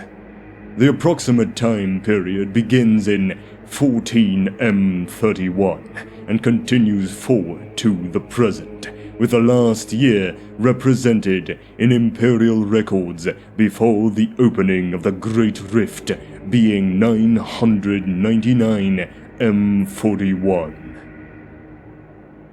This age is generally conveyed as spanning from the end of the Horus Heresy to the narrative present, a period of approximately 10,000 Terran years. It began with the time of rebirth, from circa M31 till M32. During the time of rebirth, the Imperium of Man slowly recovered from the destruction and loss of the Horus Heresy. The myriad wars of the Great Scouring were fought in the years immediately after the end of the heresy and the death of the traitorous War Master. In a lengthy campaign, the Imperium's forces hunted and banished the remaining traitor legions and their allies among the other forces of chaos from the occupation of human space. Eventually, the Chaos Space Marines and the Ruinous Power's other followers found refuge in the massive Eye of Terror Warp Rift. For a time, The Imperium knew peace from the corrupted followers of the Chaos Gods.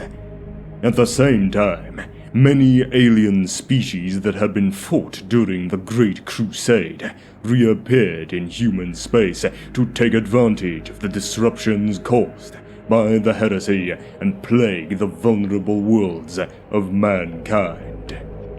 In order to prevent a single person from controlling as much military power as Horus had mustered and eliminate the risk of another large-scale civil war, numerous reforms were enacted at the hands of Robert Guillermin in his new capacity as Imperial Regent and Lord Commander of the Imperium to reshape its political and military structure. In this way, the men and women of the Imperium could face the new post-heresy realities of an interstellar government where the Emperor was no longer capable of carrying on the day-to-day tasks of interstellar governance. The Imperial Army was divided into the land-based forces of the Astra Militarum and the space-based forces of the Navis Imperialis, each with a separate chain of command structure and bureaucracy.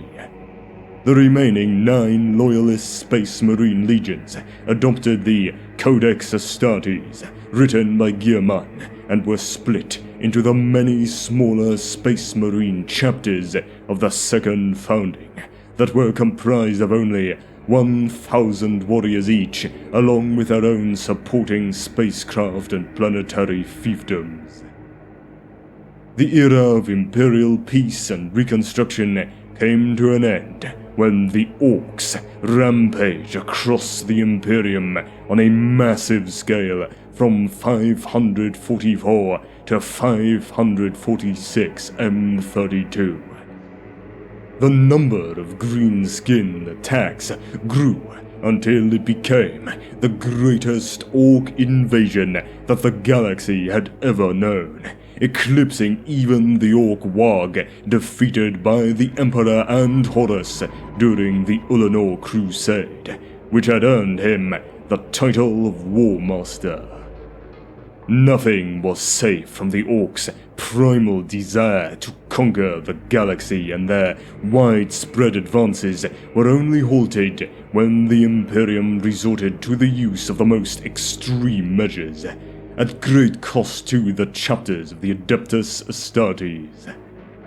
This conflict was remembered as the War of the Beast. The traumas of this time gave birth to several new institutions of the Inquisition to safeguard humanity in the future from further Xenos assaults.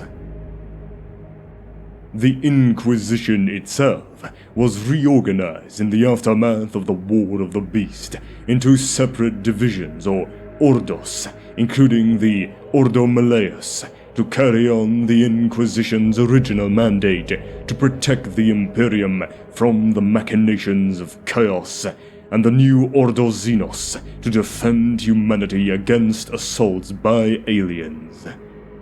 The Ordo Xenos was further bolstered by the creation of its Chamber Militant, the Death Watch, a new chapter of the Adeptus Astartes comprised of veteran Space Marines drawn from multiple different chapters. The Byzantine politics of the Imperium took a calamitous turn in 546 M32, in the wake of the War of the Beast, in an event remembered as the Beheading, when the High Lords of Terra, the successors of the Imperium's original Council of Terra that had been established after the heresy to administer the day-to-day affairs of the Imperium in the Emperor's name, were slain to the last individual on the orders of Drakan Vungurich, the Grand Master of the Officio Assassinorum. A Space Marine retribution force drawn from the Halo Brethren Imperial Fists and Sable Swords chapters tracked the Grand Master to an Assassinorum temple. The commander of the Astartes strike force was assassinated as soon as he made planetfall, but the remaining Battle Brothers carried out the attack without him. Inside the temple, they were attacked by 100 Eversword assassins. Only a single Space Marine, Maximus Thane, the Lord Commander of the Imperium and Chapter Master of the Imperial Fists, survived to reach Grand Master Vangorich and end his life with a bolt pistol. The Imperium ultimately descended into anarchy for a standard century, until new High Lords were chosen following an intervention on Terra by 50 chapters of the Adeptus Astartes, led by Ignazio, the Chapter Master of the Ultramarines, who chose 12 new High Lords with his fellow Chapter Masters in a single session of the Senatorum Imperialis. The Forging. From M32 to M35. The Forging is also sometimes known to Imperial historians as the Golden Age of the Imperium. During this period, the Adeptus Terra brought the most important human-settled star systems of the galaxy that had not been reached by the Great Crusade under Imperial control, and expanded the interstellar borders of the Imperium. Internal stability was gained with the establishment of astropath quarks on countless worlds, with major hubs established on the best garrisoned Imperial worlds, including Armageddon, Baka, and Makridge. This allowed a reliable network of interstellar superluminal communication to function, using the power of an astropath's astro-telepathy to send and receive messages across light years. This period also saw a slowing in the gradual decline of the Imperium's technology level from its pre-heresy height and the growth of the interstellar economy due to the rediscovery of a valuable portion of a standard template construct database from the age of technology in the Kana system as the Imperium expanded. Once more, the Imperium repelled the forces of Chaos renegades, heretics, and aliens alike across the galaxy and reclaimed countless lost and rebellious regions for the human species. The Emperor, always an object of veneration and divine worship since the Great Crusade and the days of the cult of the Lectitio Divinatus, only increased his devoted following of worshippers after being joined to the Golden Throne, which was hailed by his faithful as his ascension from the physical back to the spiritual plane, from whence he would further guide and protect humanity. Many imperial cults dedicated to the worship of the Emperor as the one true god of humanity arose over the following centuries, the majority of which were ultimately repressed, united with or absorbed into a centralized faith known as the Temple of the Savior Emperor. This powerful church gained further momentum among the masses of the imperial faithful until, in the 32nd millennium, it was finally granted the status of the official state religion of the Imperium and the title of Adeptus Ministorum, more often called the Ecclesiarchy by the people of the Empire. It was only a few standard centuries later in the mid-32nd millennium that Ecclesiarch Veneris II received a seat amongst the High Lords of Terra, and after 300 standard years, the seat reserved for the state church's governing ecclesiarch was made permanent within the ranks of the Senatorum Imperialis. In 646 M32, Ignazio, the chapter master of the Ultramarines, united over 50 leaders from other chapters of the Adeptus Astartes and arrived upon Terra. Such a show of power and faith put an end to the squabbling for the contentious seats of the High Lords of Terra that had consumed the differing imperial factions since the beheading. In locked council with the mightiest of humanity's warriors, such matters were quickly sorted out. To this day, none know exactly what was done or said, but when the Space Marines departed back to their far-scattered missions, there once again sat 12 High Lords of Terra in the Senatorum Imperialis. If there was further dissension, none dared speak it aloud.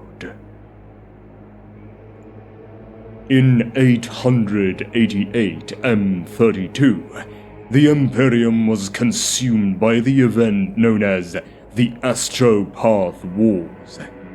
Sadly, there is no further information on this conflict available in the Imperial records.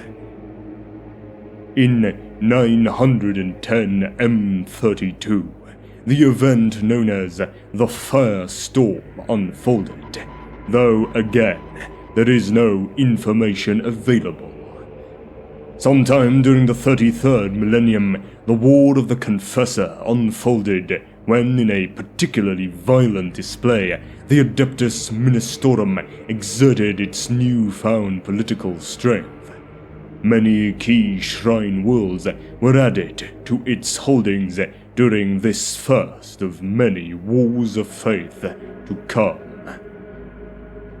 In 265 M33, Admiral Ursus of the Imperial Navy was cast down by the High Lords of Terra for becoming too ambitious. However, he was still too powerful within the Navis Imperialis to be executed without initiating a costly civil war, so he was instead dispatched on an explorator mission to the intergalactic gulf beyond the Milky Way. For the following solar decade, Ursa's reports reached Terra by Astropath, detailing the conquest of new star systems for the Emperor. After 2 solar decades, these reports finally ceased. Contact was never re-established with the star systems Ursa's mentioned in his reports. In 313 M33, the Siege of Eternity's Gate unfolded, though no further information is available. In 615 M33, the Blade of Infinity, a pre-heresy cruiser, emerged from the warp, its re-entry signature suggesting that it had left real space over 20,000 standard years before. This period predated even the warp drive's invention in the age of technology and suggested a radical time stream disorder. Vox transmissions picked up from the vessel suggested that the Blade of Infinity was trying to communicate some type of warning. But before much could be deciphered, the ancient starship disappeared once again into the warp. In its wake arrived an invasion fleet of Chaos Space Marine traitor legions the arch-enemy of the Imperium, wreaked much havoc. The Blade of Infinity re-emerged from the warp several more times in subsequent years, always as a harbinger of further incursions into Imperial space by the forces of chaos from the Imperium. In 831 M33, during what became known as the Year of the Ghosts, the Honored Dead rose up in the Segmentum Solar to drive back the terrors of the war. Sometime during the early years of M34, a great threat to the Imperium arose beyond the ghost stars. Even today, its true nature remains suppressed within Imperial records. The ravages are said to cause the extermination of a score of Space Marine chapters and souls unnumbered. Much of the extant evidence relating to this threat has been censored or purposely destroyed by the Inquisition. But there are contradictory indications which describe the nature of the threat as both a star-spawn plague that swept away scores of worlds and to nightmare engines that slaughtered the populations of whole sectors. This threat is remembered only as the Pale Wasting. In 401 M34, the terrible crisis known as the Howling unfolded. Black Templar Space Marines ended the Catalexis heresy by executing the Cacoddominus, an alien cybernetic psyker whose formidable powers allowed it to psychically control the populace of 1,300 star systems. Unfortunately, its death scream was amplified by the warp and burned out the minds of 1 billion human astropaths, while it also distorted the beacon of the Astronomicon. Millions of starships were lost in the resulting upheaval, and entire sub-sectors of the Imperium slid once more into barbarism without the dictates of the Adeptus Terra to guide them. It is a terrible price to pay for victory. Following a fierce warp storm bursting from the Eye of Terror in 666 M34, the first of many unnatural phenomena known as warp stars are sighted. The tendrils of their power pulled any starships or small planets that fell within their reach to a grisly, if spectacular, doom. In 934 M34 came the warnings of the craft world Ulthwé to the Imperium, though no further records are available as to the nature or content of this warning.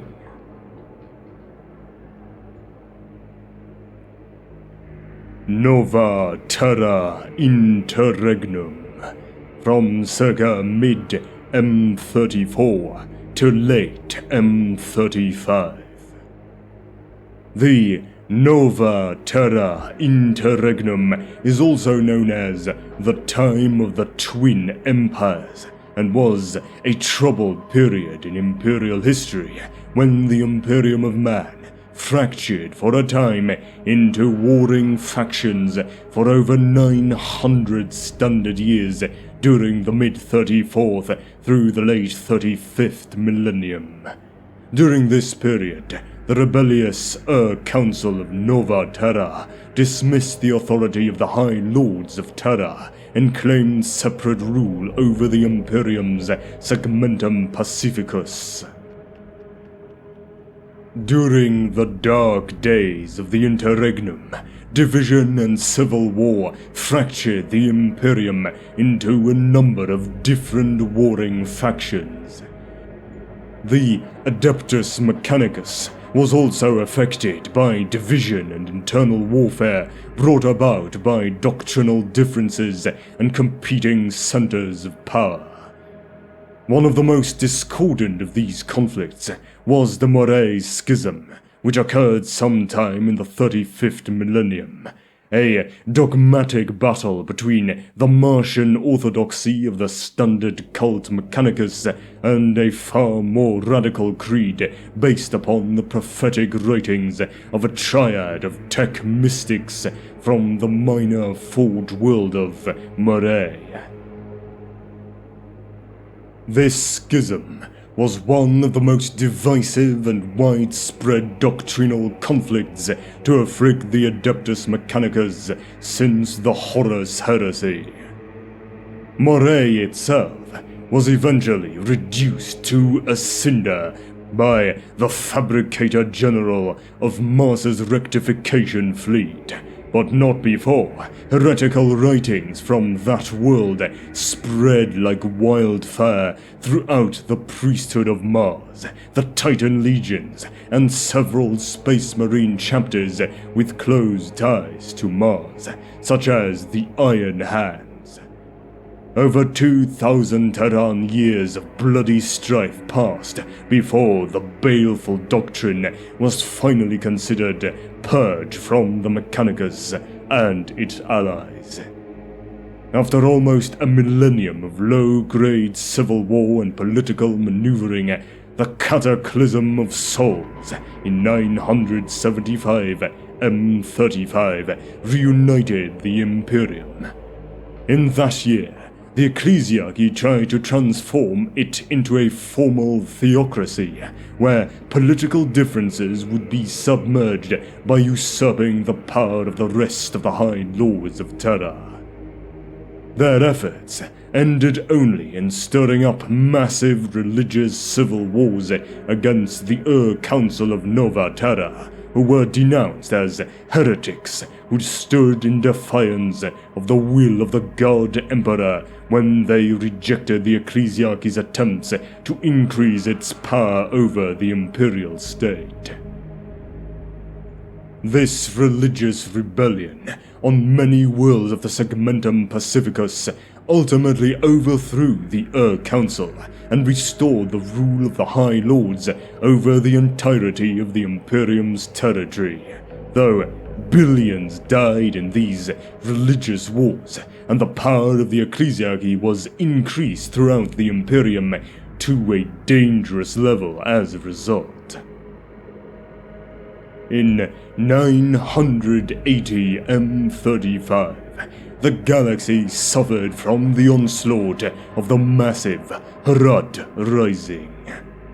In 991 M35, the 21st founding of the Adeptus Astartes, later known as the Cursed Founding, was raised. This was the largest founding of Space Marine chapters since the second founding, following the Horus Heresy. It had taken place in the 35th millennium, shortly before the start of the Age of Apostasy. Upon the world of Inkulaba, a secret Geno lab was the site of the secret project known as Homo sapiens Novus, where Mechanicus Genitors attempted to perfect and remove the existing identified deficiencies in flawed Astartes gene seed, and ultimately begin the production of new and improved Primarch-like Space Marines. But their project was doomed to failure, as the Genitors proved far less skilled in the genetic sciences than the Emperor of Mankind and his ancient scientists. Instead, their efforts resulted in the development of seriously flawed gene seed that was used to craft the organ implants for the new chapters. Worse still, some of these chapters later developed unexpected genetic idiosyncrasies, mutations that strained the tolerance of the Inquisition and threatened the chapter's survival. The most seriously afflicted chapters suffered the wrath of the Grey Knights after they were called in by the Inquisition to expunge the threat. Some escaped this fate and fled, eventually turning traitor and swearing themselves to the service of chaos. In 104 M36, the War of Recovery unfolded when patchy reports of technological wonders on the planets of the Mortuam chain reached Mars, hoping that it might be possible to recover new STC database fragments. The Adeptus Mechanicus launched an expedition which began an escalating war that lasted for over a standard century. Aided by the advanced weaponry they recovered, the forces of the Mechanicus freed the human colonies of the region from Xenos occupation, and several first-generation copies of STC databases concerning certain technologies were returned in triumph to Mars. The Age of Apostasy in M36. Foreshadowed by the deep political divisions of the Nova Terra Interregnum, a new age of dissent and power struggles consumed the Imperium in the 36th millennium. Zeal eclipsed reason, and misrule reigned supreme. The word of the Emperor was subverted wholesale by corrupt ideologues, each struggling to usurp total control of his realm for themselves. This era is known as the Age of Apostasy, a time of brutal imperial civil war and tyrannical repression, and is considered to be one of the bloodiest times within the Imperium history after the Horus Heresy.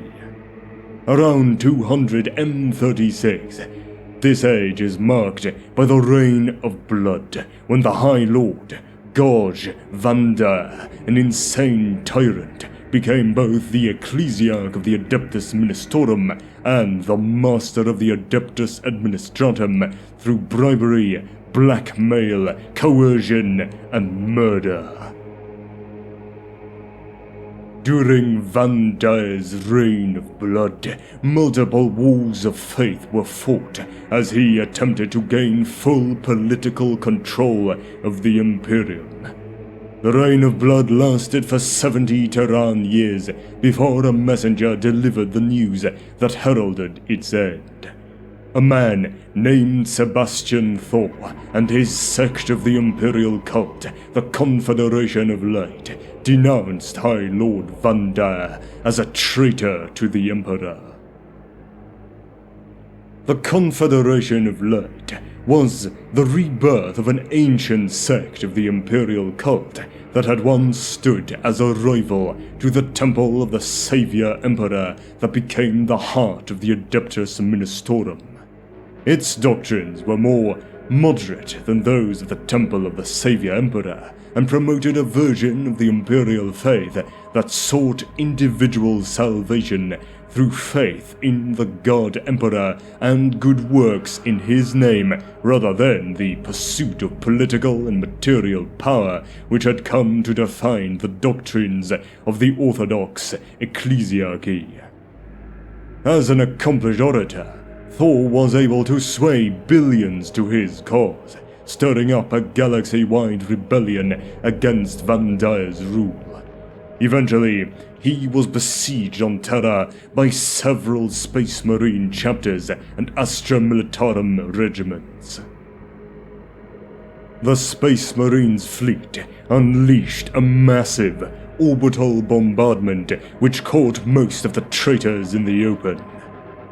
Gorge Vanda was assassinated by his own bodyguards, the women warriors known as the Brides of the Emperor, who were convinced by the intervention of the Adeptus Custodes themselves that they had been tricked into betraying the Emperor by Vanda.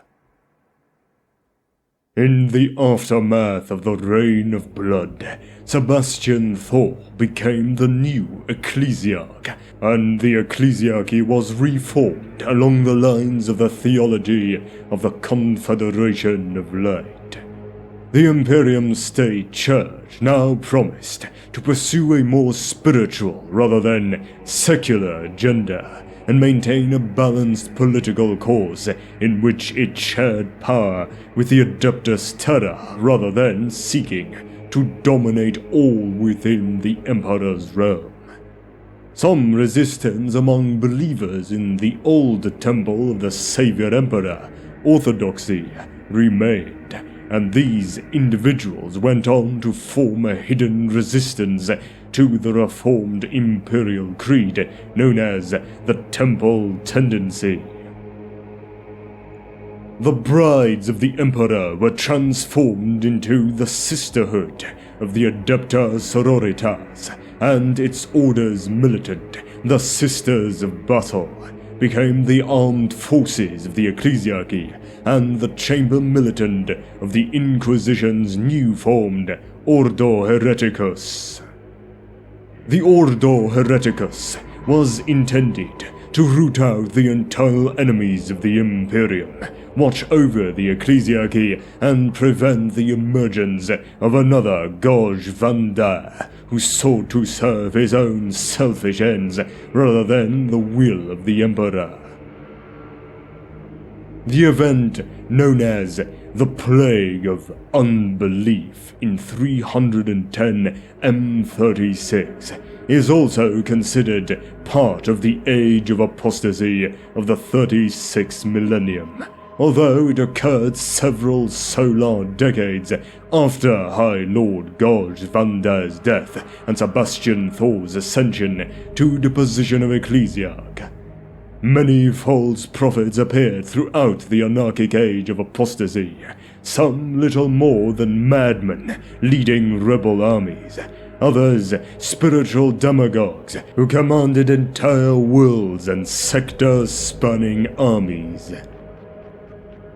The most powerful of these was the apostate cardinal of Gathalamor, Bucharest, whose heresies reached such proportions they became known as the Plague of Unbelief, not to be confused with the Curse of Unbelief, a potent arcane disease spread by servants of the Chaos God Nurgle in the 41st millennium, and better known as the Zombie Plague. The Plague of Unbelief came to an end after the heroic sacrifices of the imperial saint known as the Great Confessor, Dolan Kyriosius, who willingly martyred himself on Gathalamor. Kyriosius' example proved so potent a display of faith in the God Emperor that the entire population of the world rose up and cast down Bucharest, restoring imperial rule and the orthodox faith of the God Emperor. In 754 M36, the Imperium was struck by the web of intrigue disaster, though there is no further information.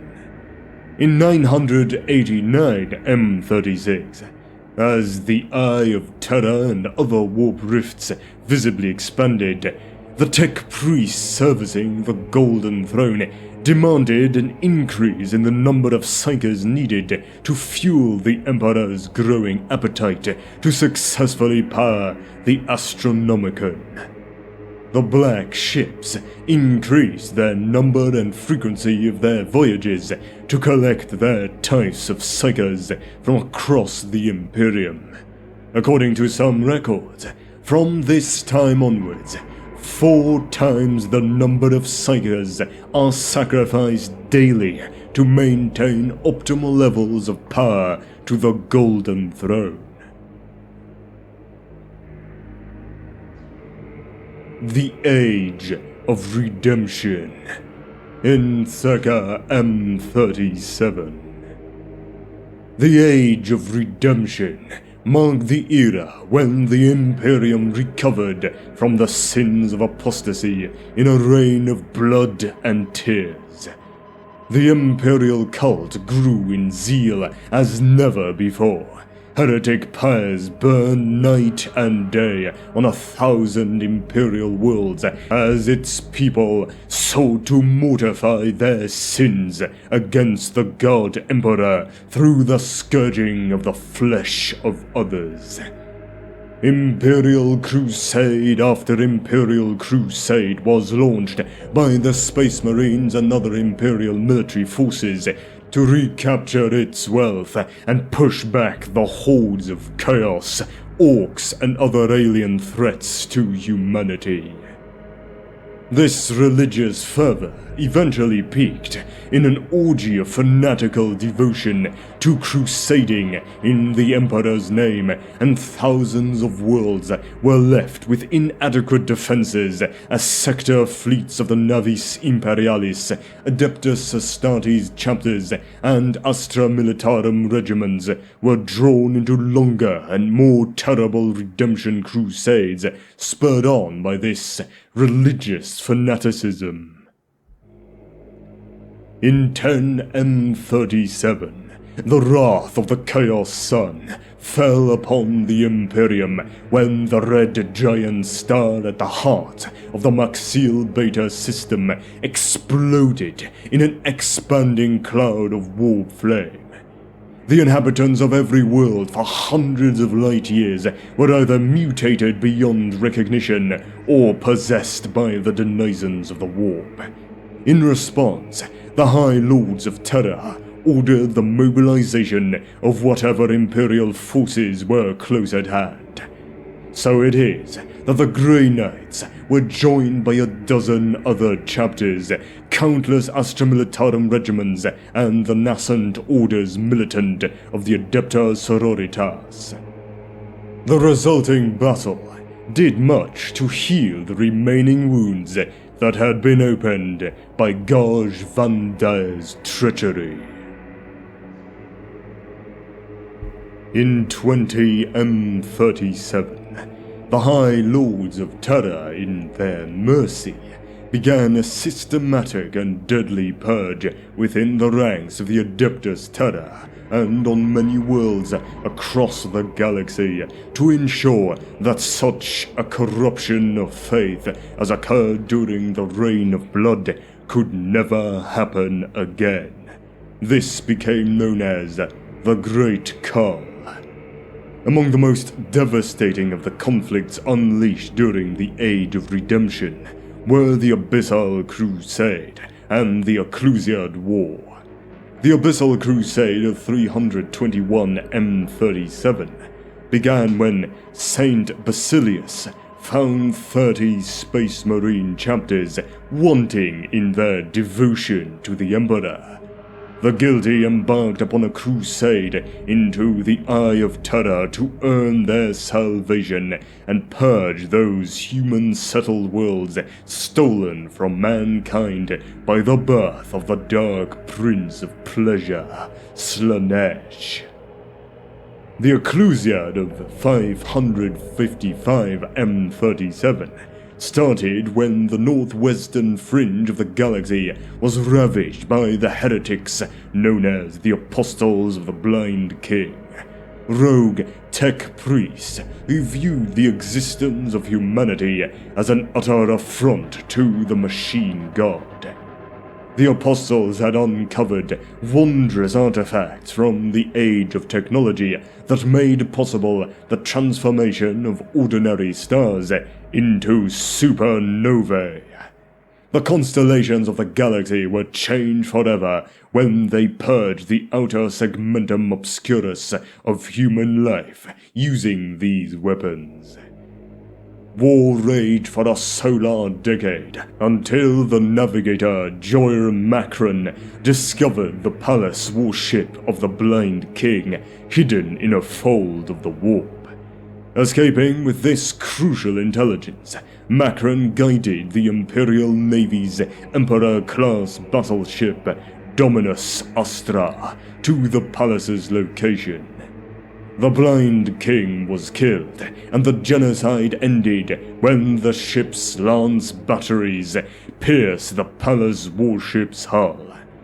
Without his physically prescient leadership, the apostles of the blind king were swiftly overcome, and their weapons hidden away in the deepest vaults of Mars. In 754 M37, on thousands of planets, menials rebelled against their dreary drudgery, with wild-eyed leaders espousing a better way of life, a galaxy of tolerance. The movement is especially popular amongst the youth of the Imperium, earning it the title of the Children's Crusade. Billions of earnest young pilgrims are lured to seek transport to Holy Terra on pilgrimage. Some are waylaid by pirates, but the majority disappear into the warp. They became known collectively as the Lost Crusade. And in 956 M37, the Heavenfall massacres unfolded, though little else is known about them in Imperial records. The emergence of the Tau Empire, from M37 to M41.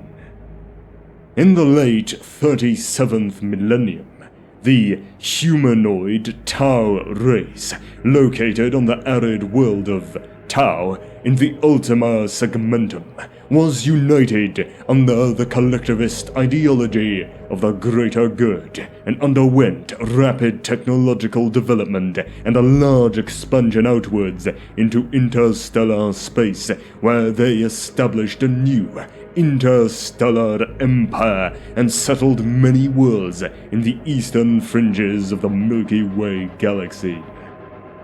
The Imperium of Man only came into contact with the Tau Empire in 963 M41, when the Ultramarines clashed with a Tau expeditionary fleet for control of the cursed planet of Malbede. As a result of this late first contact, the number of conflicts between the Imperium and the Tau have been minimal compared to the wars fought between mankind and the other more numerous and widespread interstellar alien species like the Orcs and the Eldar. The rapid expansion of the Tau Empire also caused several other intelligent alien species to be incorporated into its ranks, such as the Kroot and the Vespid. The Waning, from circa M38 till 750 M41.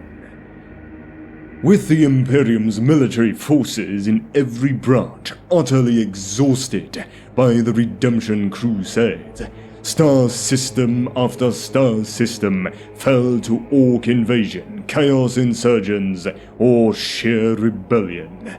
Anarchy throughout many sectors of the Imperium was rife during a dark period in Imperial history that is now called the Waning. Ever more star systems were turned over by the Administratum to direct rule by Space Marine chapters to preserve stability, as only they possessed the inviolable military strength required to restore Imperial control in the more lawless regions of the galaxy.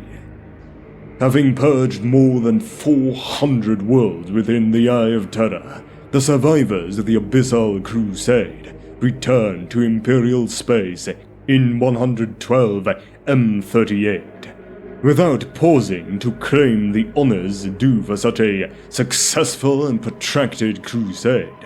Chapter Master Konvak Lan of the Vorpal Swords declares the now ancient Saint Basilius a false idol, and adoration of him tantamount to betrayal. In less than a standard year, every known sepulchre and shrine dedicated to the false saint is destroyed. After his execution, his bones, along with countless relics, books of doctrine, and thousands of living worshippers, are placed on a derelict bulk freighter and launched directly into a nearby star.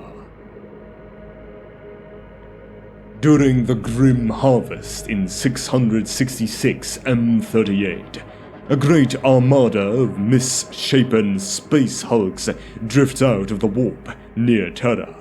Some of the twisted and fused starships can still be identified as transports carrying pilgrims from the Lost Crusade. The Inquisition works feverishly to cover up the fleet's existence and its cargo of mutant and demon-possessed abominations.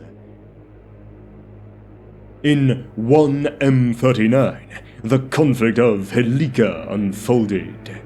In 103 M39, the Mausolean Cataclysm struck the Imperium. In 131 M39, the Redemption Crusades begin. In each of the segmentae of the Imperium, a great hero emerges. Like unto the Primarchs of old are these warriors, and the combined efforts of their crusades push back the borders of the Imperium further than they have been for nearly 500 standard years. And then, 50 Terran years later, the 5 heroes vanish without a trace, spurring Ecclesiarch Inovian III to declare them Imperial Saints, return to the Emperor's side. A Black Crusade is the term used to describe a number of mass incursions by Chaos Space Marines and the other forces of Chaos into Imperial space from the Eye of Terror. The most prominent of these are the Black Crusades, led by the Black Legion's War Master of Chaos and Horus's successor as the greatest champion of Chaos Undivided, Abaddon, the Despoiler.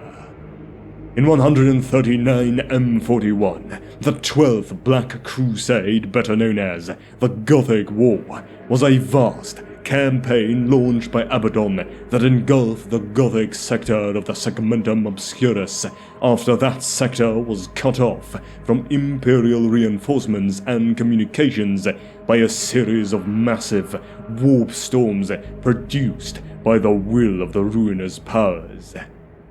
The Gothic War consisted of hundreds of planetary invasions and naval battles spanning the time period 139 M41 to 160, and only ended when Abaddon and his Chaos Space Marines, renegade chapters, demonic hosts, and rebellious Chaos cults were forced to retreat into the Imperium with the arrival of Imperial reinforcements as the warp storms that provided cover for their invasion finally dissipated just as mysteriously as they had begun. On the Imperial side, dozens of Space Marine chapters, nearly 100 Astra Militarum regiments, and the better part of 3 Titan legions took part, along with every naval vessel the battle fleet Obscurus could muster. The conflict saw the destruction of several planets and 4 of the 6 irreplaceable ancient alien artifacts known as the Black Stone Fortresses, as well as the death of millions, if not billions, of Imperial citizens. Most significantly, the events of the Gothic War reveal the true nature and purpose of the ancient space-borne alien artifacts known to the Imperium as the Black Stone Fortresses, which had been created by the Old Ones to be used against the Necrons, and were capable of destabilizing stars and destroying entire solar systems. Most importantly, Abaddon and the forces of Chaos were able to escape back into the Eye of Terror with 2 of the fortresses, which would return 1,000 standard years later to plague the Imperium at its darkest hour. This period also saw the Macarian Conquest, also called the Macarian Crusade, of 392 to 399 M41, during which Lord Commander Solar Macarius, the Lord of Segmentum Solar, mustered the greatest human army the galaxy had seen since the Great Crusade. In only 7 standard years, he reconquered 1,000 worlds on the western reaches of the Imperium, and his glory carried him into the darkest sectors, places where the Emperor's light had never been known. Upon his death, the whole Imperium wept for the lost commander, but his conquered territories soon collapsed into rivalry and civil war. The Macarian heresy, as this time is now known, lasted for 70 standard years and was only ended through the combined efforts of 100 Space Marine chapters. In 500 M41, in an event known as the Tears of the Emperor, the Imperium was swept by visions of the Emperor's tears. From backwards feral planets to the most densely populated hive worlds, 1,000,000 versions of the same story are told by holy men, street agitators, shamans, priests, and mystics. Primitives point to storm-filled skies, claiming that the drops falling from them are the tears of their mighty god. Upon ecclesiarchy cardinal worlds, archdeacons to lowly pilgrims claim to have seen statues of the divine emperor shed tears. Chapter masters and hive city urchins alike have visions of the emperor stirring upon his throne, tears running from his empty eye sockets. Although the dreams take myriad forms, all know that the emperor weeps not for himself, but for the darkening plight of humanity.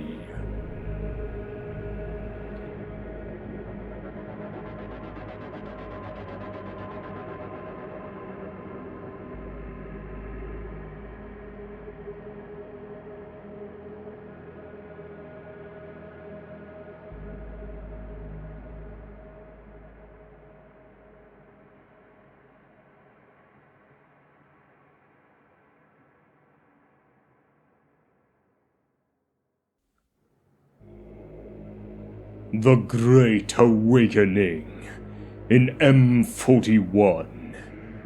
In the 41st millennium, the long-dormant Necrons have finally awoken from their great sleep to begin their conquest of the galaxy once more. In many cases, their tomb worlds had been resettled by the unsuspecting humans of the Imperium, leading to horrific scenes of devastation as the newly awakened Necrons cleansed whole planets of their populations of fragile human souls.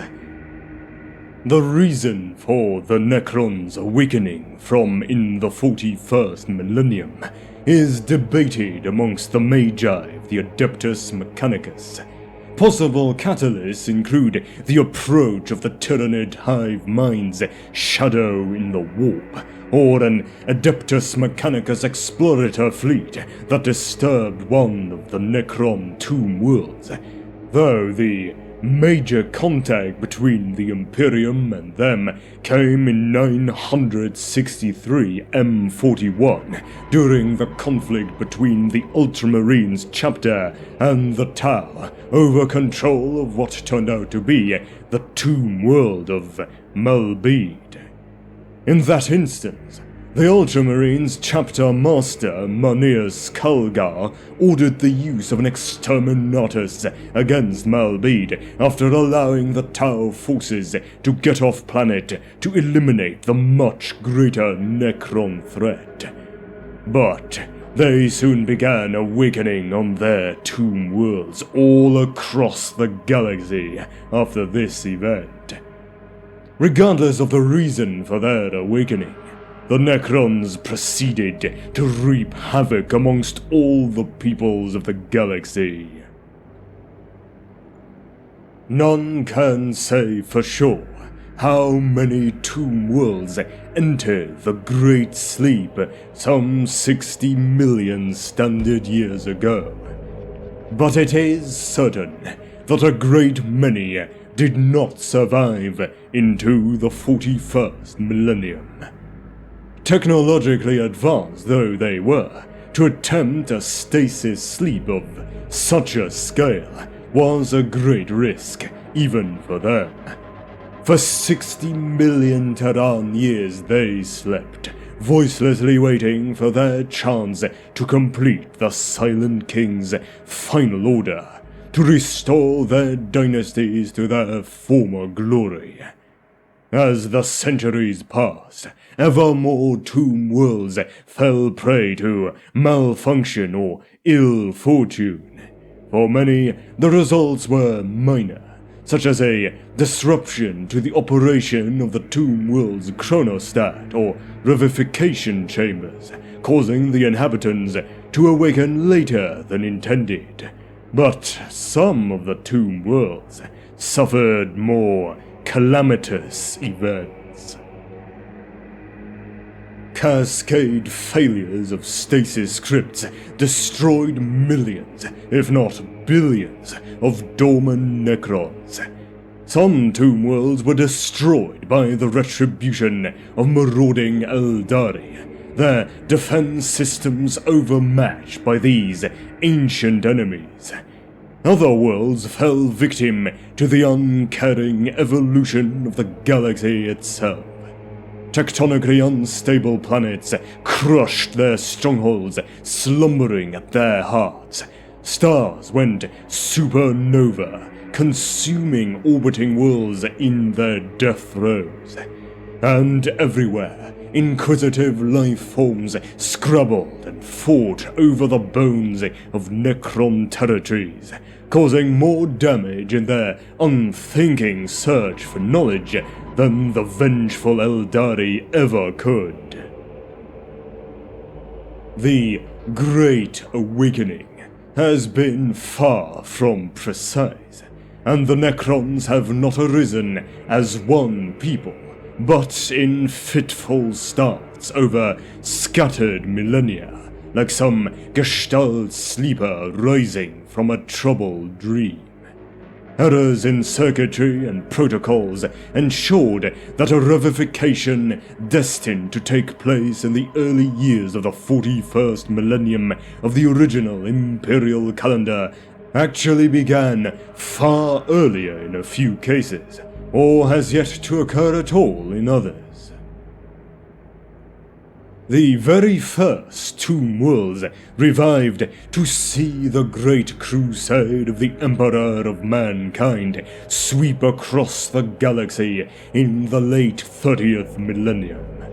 A handful stirred in time to see the Nova Terra Interregnum, when Nova Terra challenged the might of the Golden Throne in the 34th millennium for 900 standard years, or arose at the hour in which the apostles of the Blind King waged their terrible wars that began in 550 M37.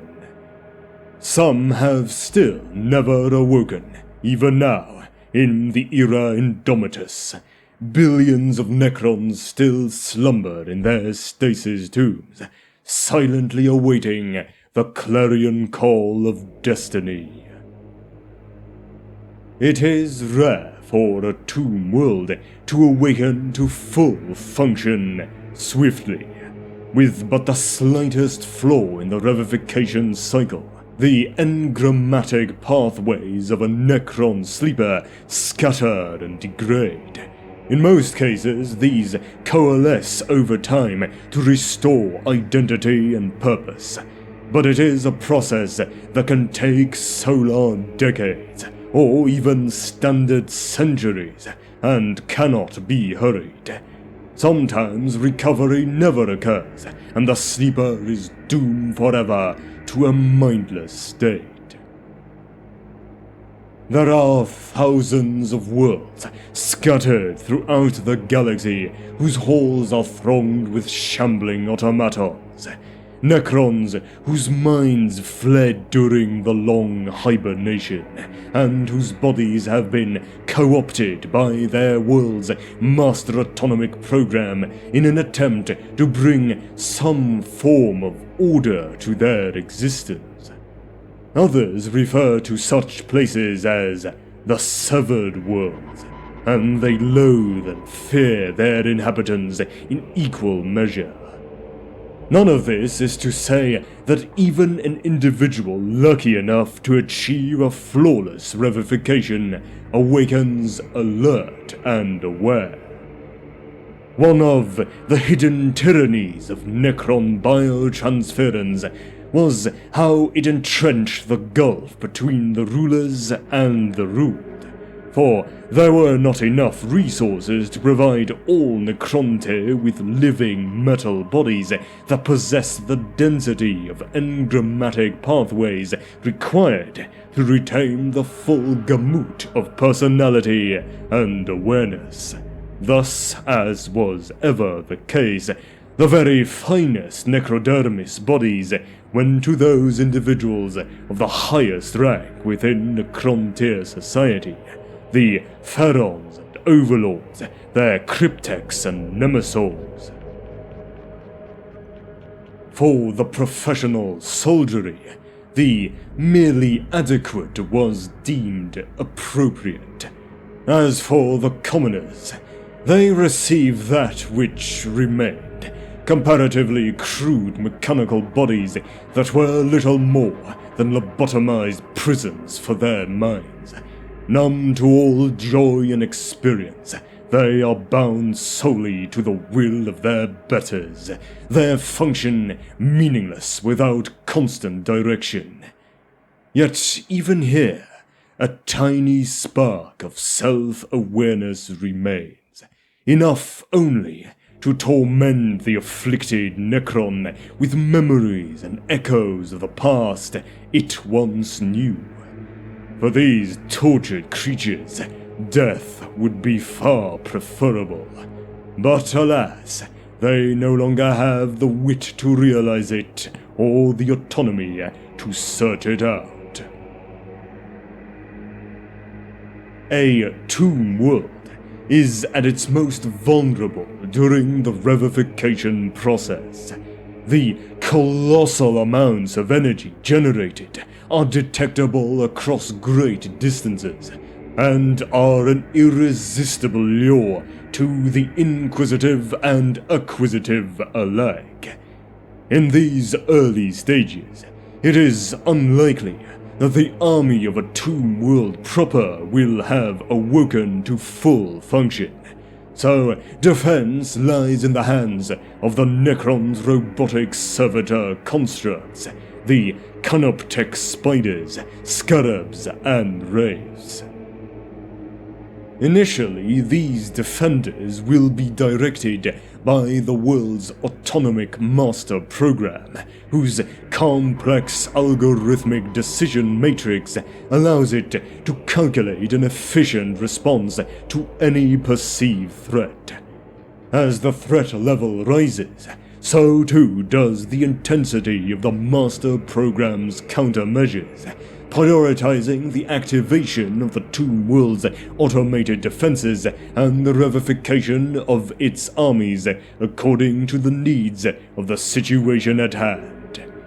If all goes well, the master program's actions will be sufficient to drive out the invader, or at least stall their progress until the first Necron legions have awoken.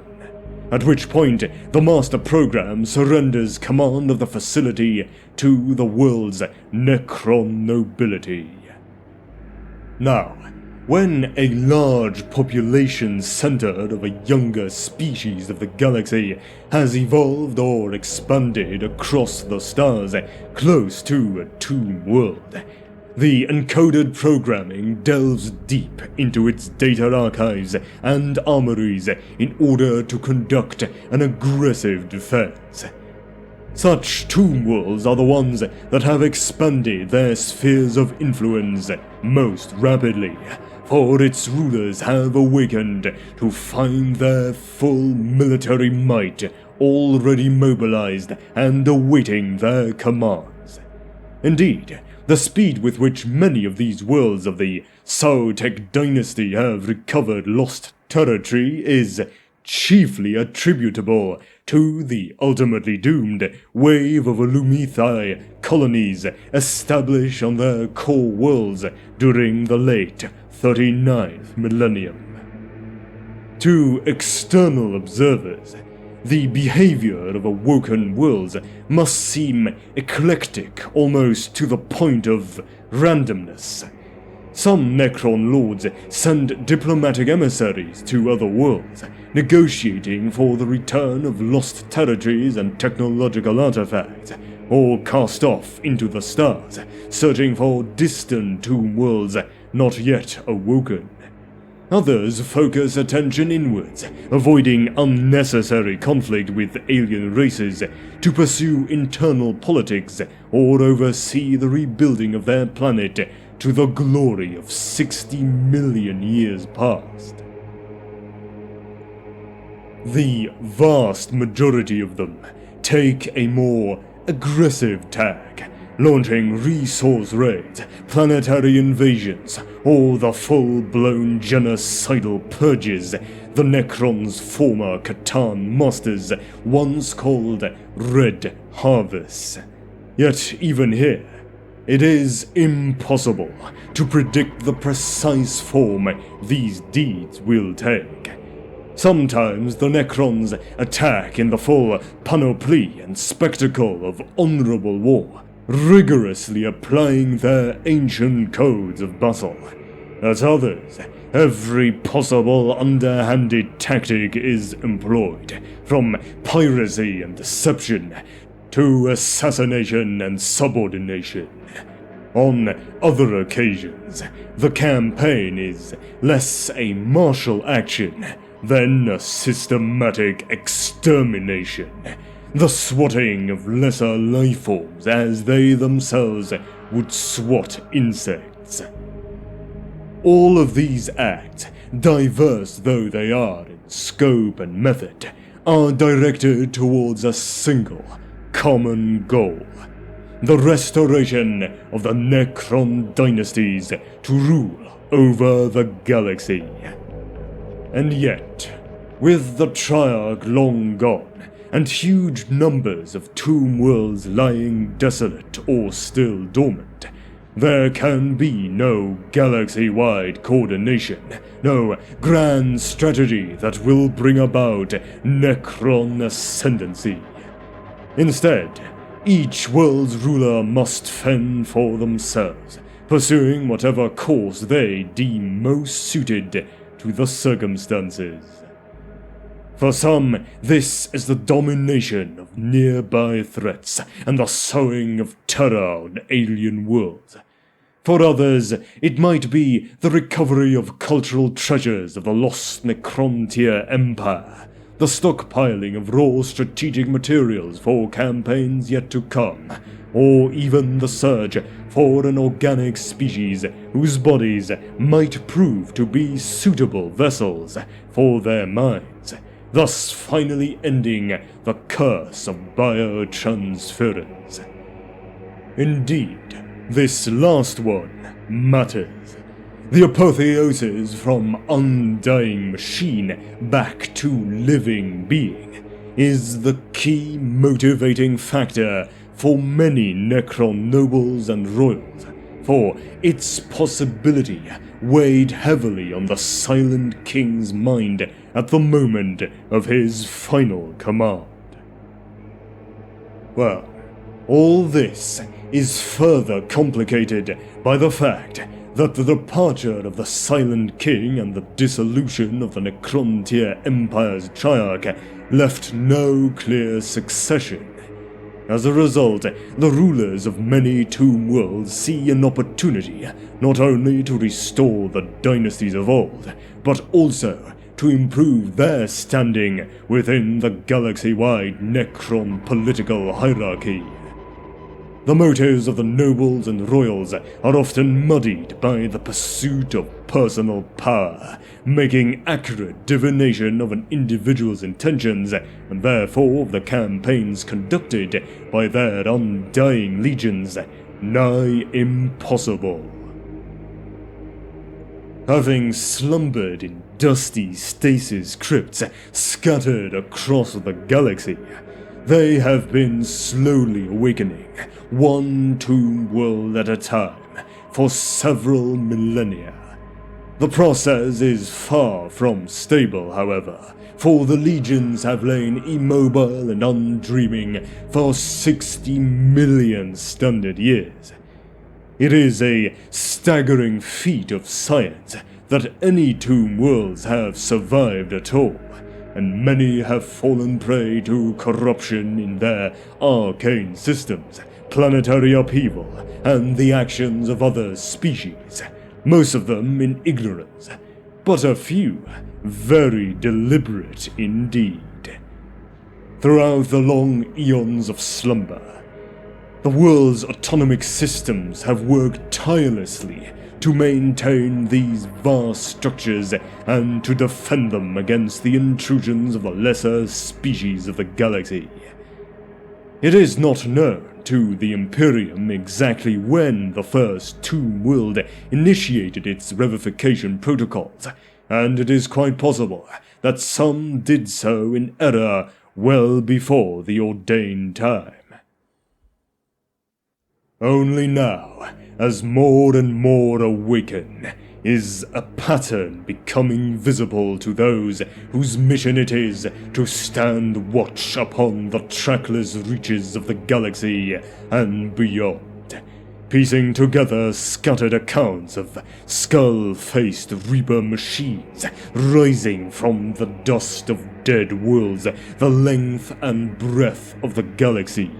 The Xenos scholars of the Inquisition are faced with a stark realization. What at first appeared to be unrelated alien raids serving no overall purpose were, in fact, the heralds of a disaster of galactic proportions. Having slept so still and for so long, it is not possible for a tomb world to awaken quickly into a fully alert state. While dormant, each is controlled by a master artificial intelligence program that oversees its essential maintenance and defense, mobilizing what resources it judges appropriate to any given situation or threat. As the long-awaited time of awakening nears, as best can be judged by the master program, more of its systems are brought online and more of the interred revived. Often, it is the lower order of Necrons, the Necron warriors and immortals, that are awakened in the initial phases. These nearly mindless automatons, following their lifeless protocols, are brought online first, so that the way might be prepared for the more senior members of the dynasty.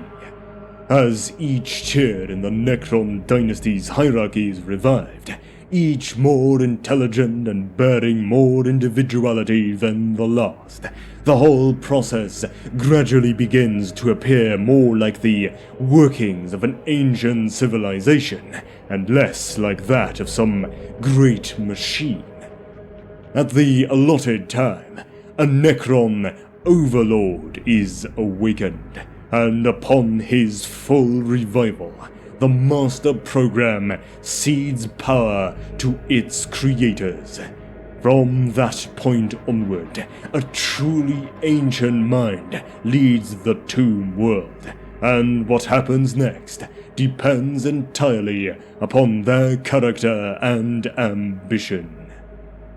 Some overlords are cunning and patient, seeking to muster every resource at their disposal before launching the legions into the void to fulfill the destiny of the lost Necron Empire. Others are bellicose and impatient, launching a string of attacks before those other starfaring species settled in the region discover the Tomb World's awakening. While most are likely to assault nearby worlds occupied by sapient races, some have been known to offer such worlds an ultimatum: serve the Necrons or die. The process of awakening presents a massive danger to a Tomb World. If anything other than minuscule numbers of Necrons are revived at once, a staggering amount of energy is unleashed, which can be detected within light years and inevitably leads to investigation by ignorant and curious mortal species. Thus, should a world awaken to find itself lying near or even beneath the territory of a younger starfaring species, the massive energy spike might draw such attention that it is overwhelmed before its warriors are able to respond. Having been awakened and control turned over to an overlord, the Tomb World must, in time, take its place in the domains of the Necron dynasty that created it. While many dynasties have never awakened and, due to a variety of disasters, never will, many are slowly piecing together their former domains. One world at a time, empires that vanished eons ago are being rebuilt, and long-dormant hierarchies are reasserting themselves once more. At the center of each of these risen empires is a crown world, the glorious capital and seat of the Pharaoh who rules an entire dynasty. Below it are numerous lesser tomb worlds and other Necron holdings, though rarely are these anywhere near as extensive as they were in their full glory 60 million standard years ago.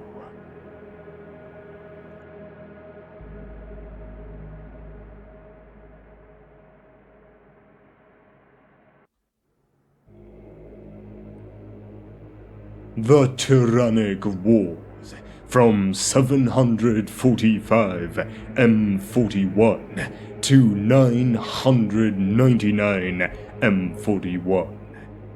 The Tyrannic Wars are the collective conflicts ignited by the Tyranid species' sudden incursion into the Milky Way galaxy, beginning in 745 M41 by the Imperial calendar.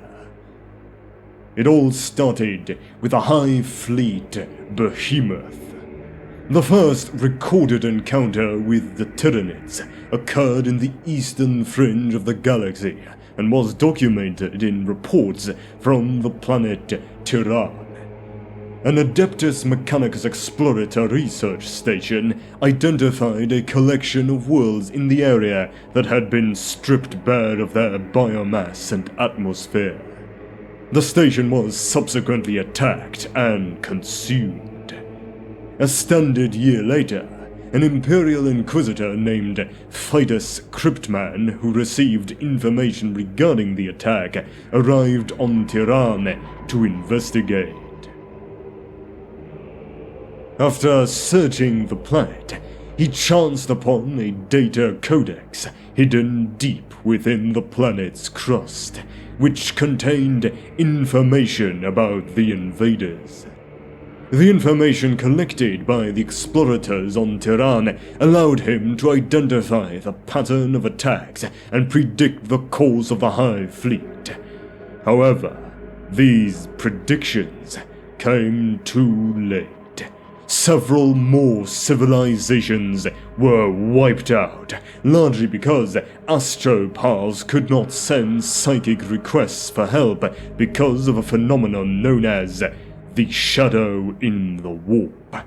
Somehow, the presence of a Tyranid Hive fleet near a planet stops psychic communication and transportation through the warp, which is the primary method of interstellar communication and transport used by the Imperium's astropaths and warp drive-equipped starships.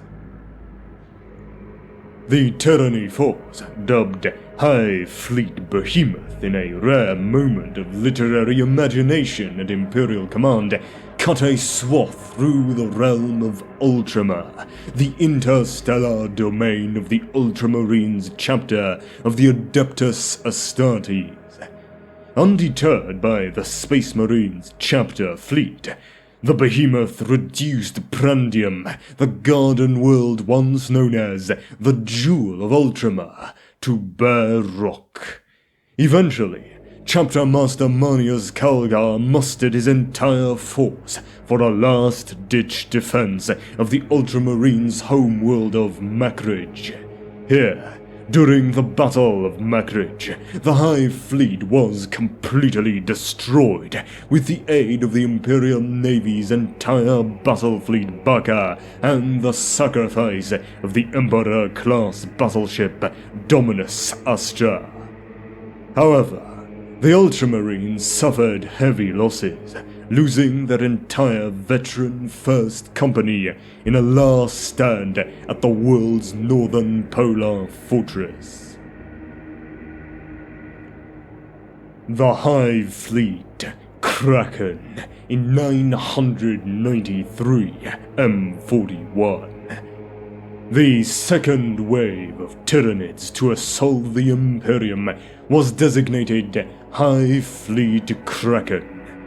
Instead of throwing one mass of bioforms against the human armies, this Tyranid swarm split into countless smaller splinter fleets, each one enveloping whole star systems before reinforcements could arrive.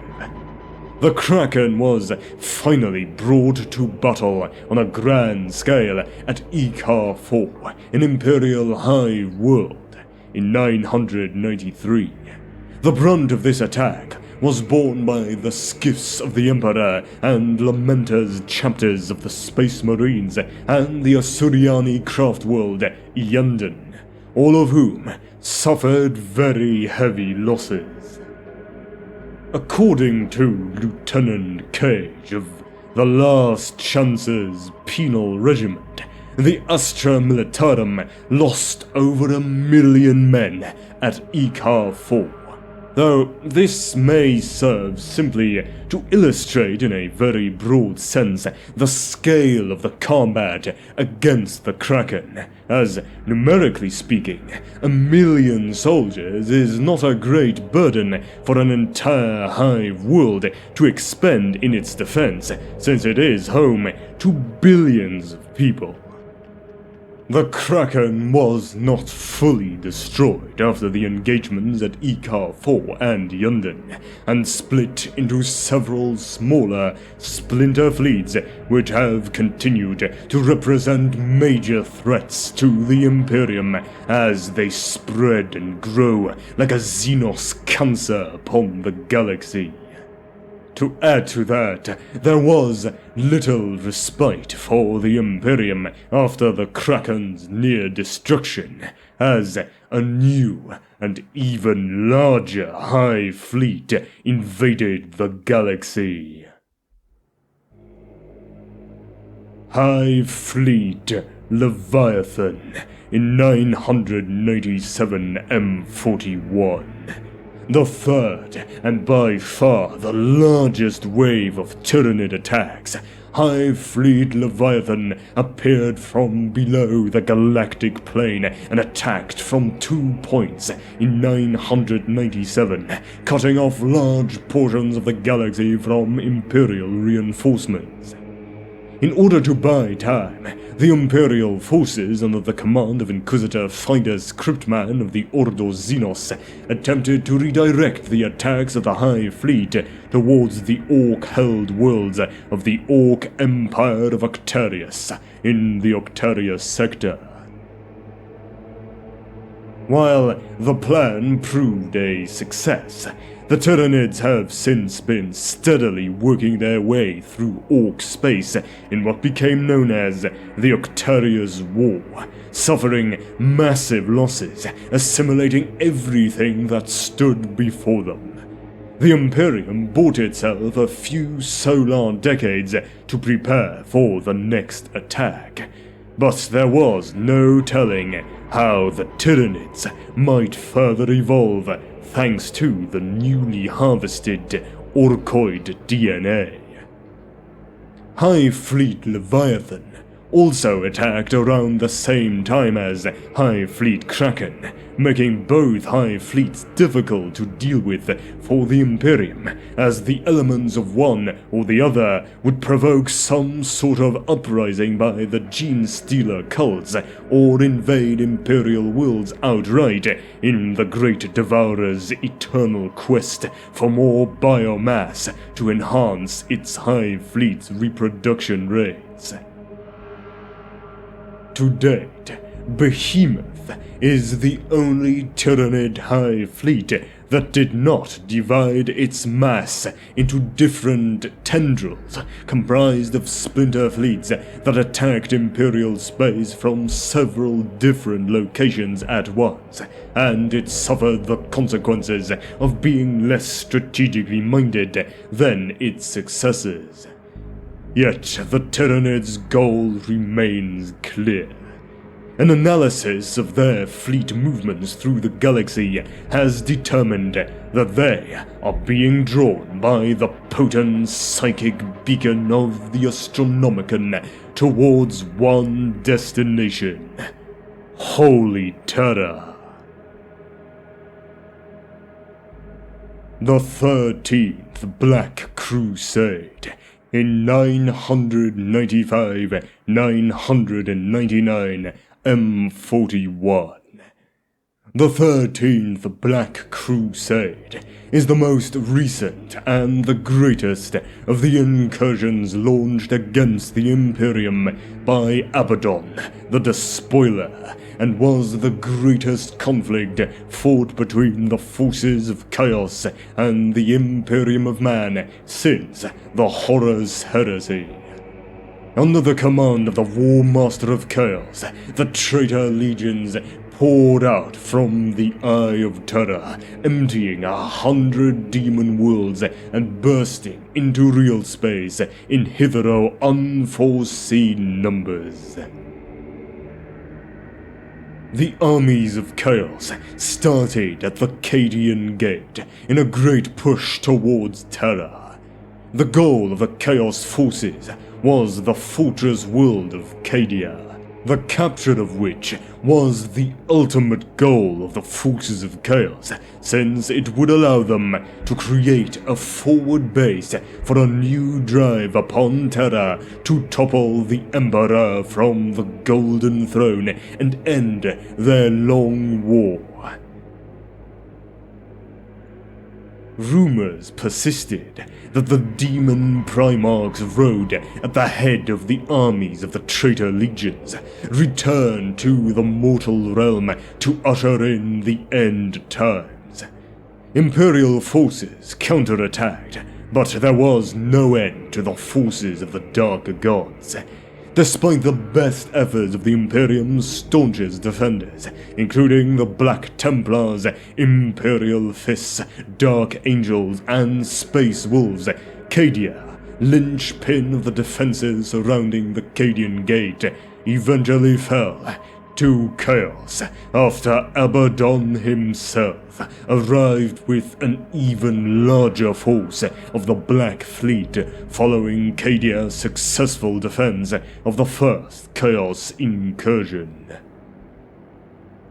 After a further heroic Imperial effort led by the Lord Castellan Ursarkar E. Creed and the living Saint Celestine delayed the War Master of Chaos plans to personally seize the prize he had long coveted, Abaddon deployed one of the black stone fortresses he had acquired in the Gothic War, the Will of Eternity.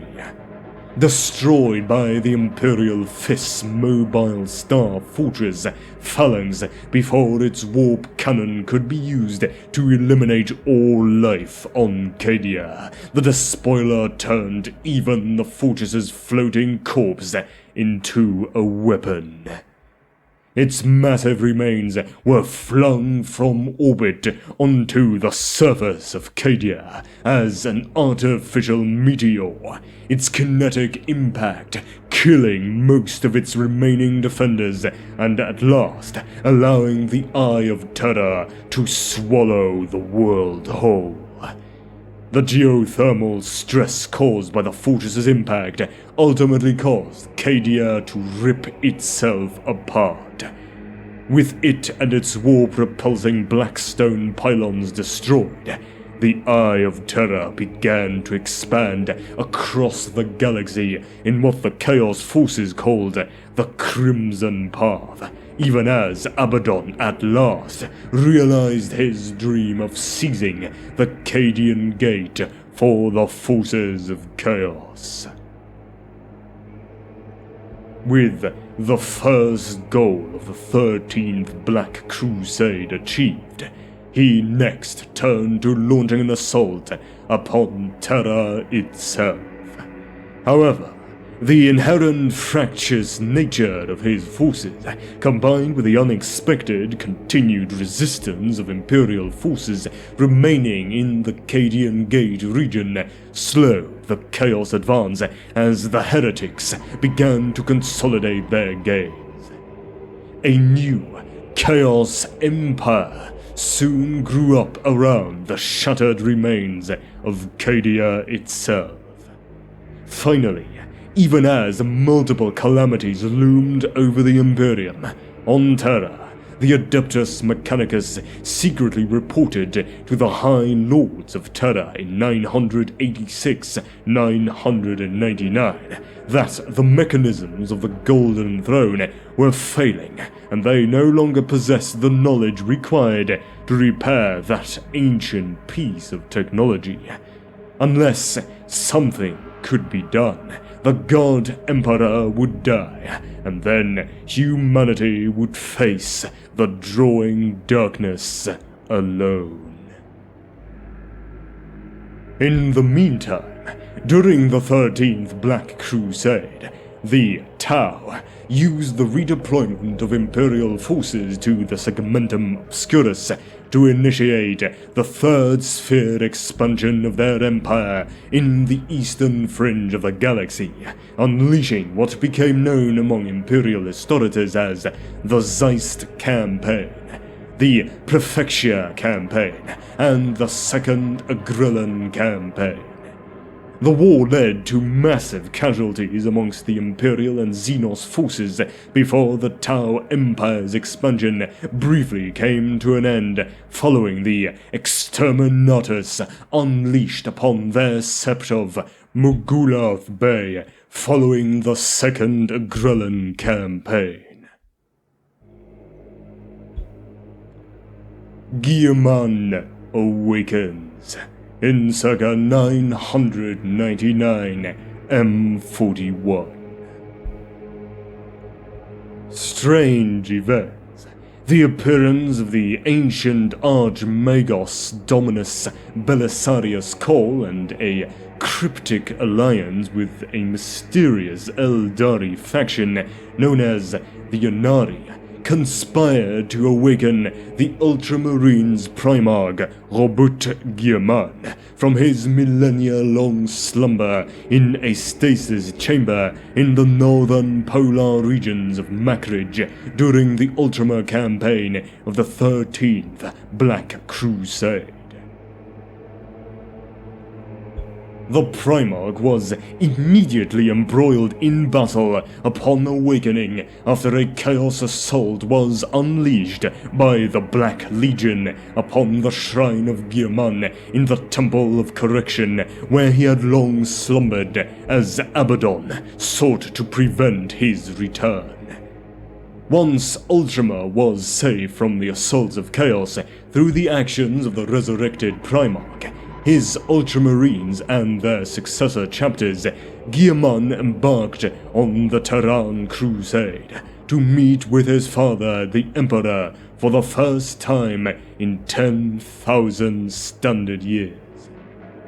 What transpired at the meeting within the Imperial Palace on Terra is unknown, but at its conclusion, Guillermin was restored to his ancient role as the Lord Commander of the Imperium and Imperial Regent, the first among equals on the Senatorum Imperialis. The Primarch proceeded to purge the High Lords of Terra of those officials he found corrupt and incompetent.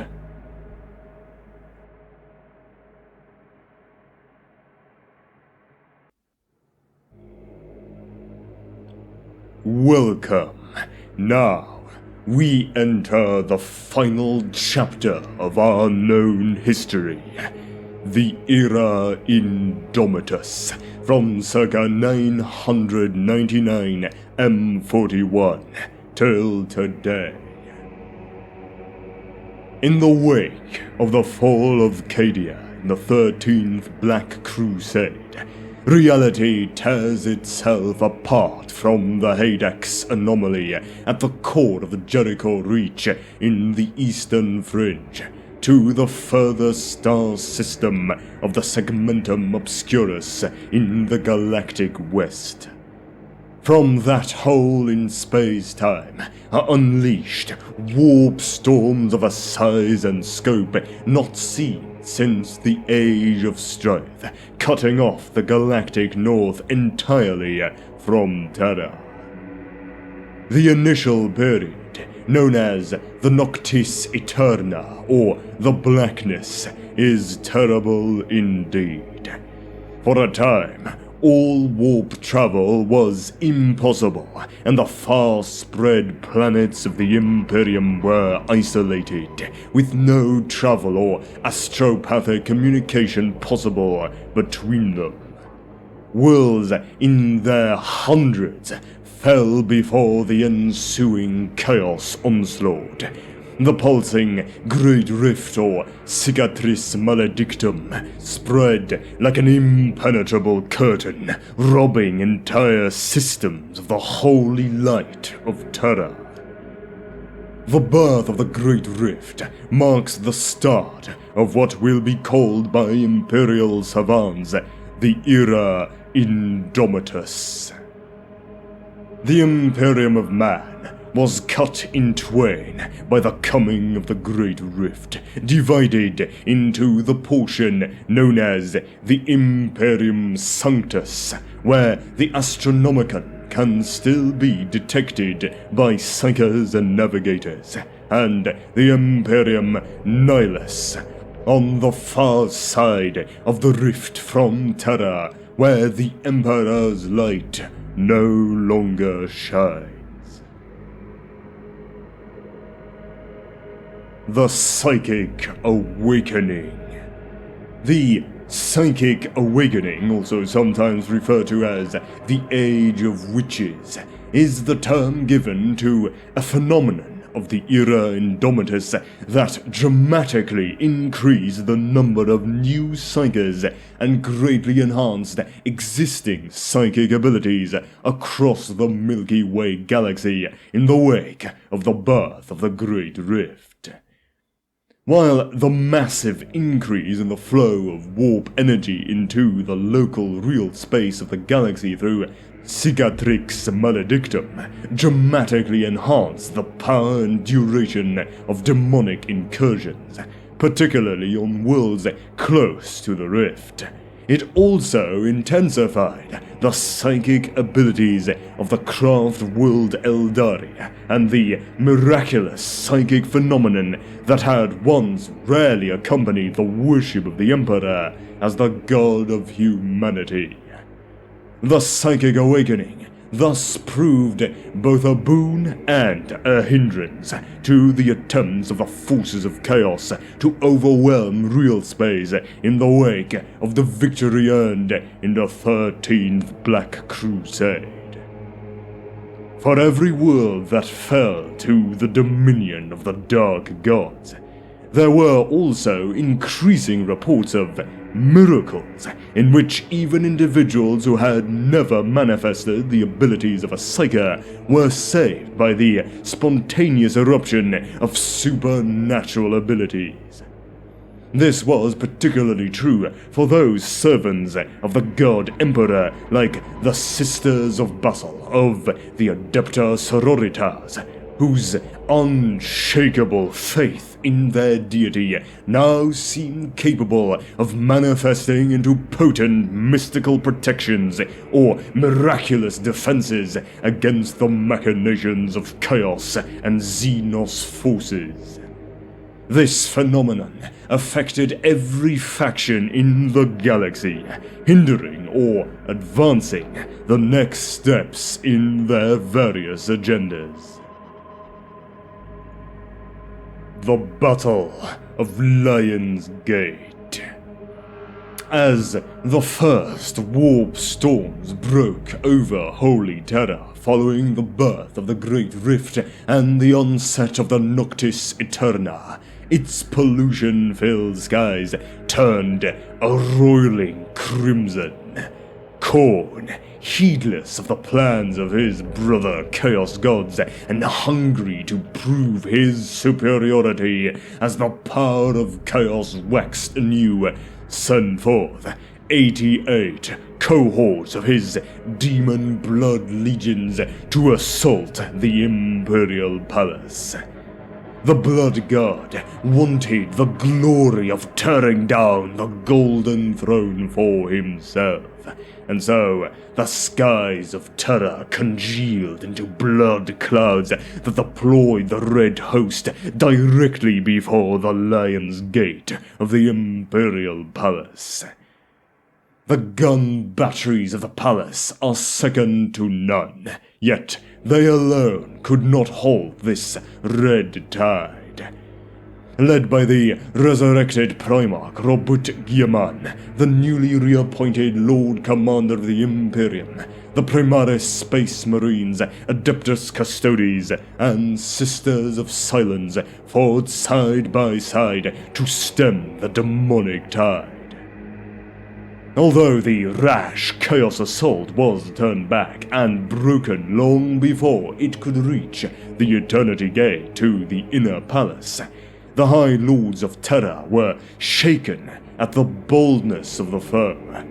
Without the beam of the Astronomicon, their arcane machinery and protective devices were not enough to halt the fell powers from materializing even on the sacred soil of Holy Terra. Now, Khorne, upon receiving the returning forms of his slain demons, grew so apoplectic in his rage that his brass fortress in the realm of chaos trembled. So great was the heat from his outburst that the essences of the 8 blunt thrusters that led the failed attack were wholly obliterated. The Indomitus Crusade. From circa 999 M41 till present.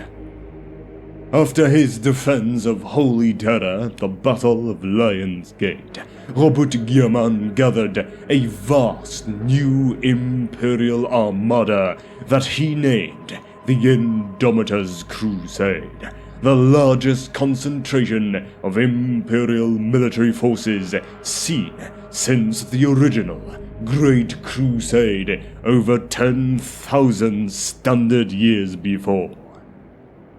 Along with elements of the Adeptus Custodes, a small contingent of the Silent Sisterhood, and a vast war host of Primaris Space Marines from many newly founded chapters and the legions of the Unnumbered Sons, the Primarch set a winding course.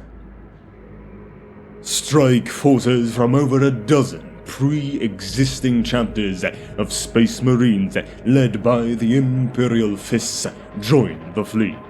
Thus began many new legends as Guillermin traveled to aid beleaguered planets, breaking sieges and sweeping away Chaos and Xenos invaders alike to bring hope back to the desperate defenders.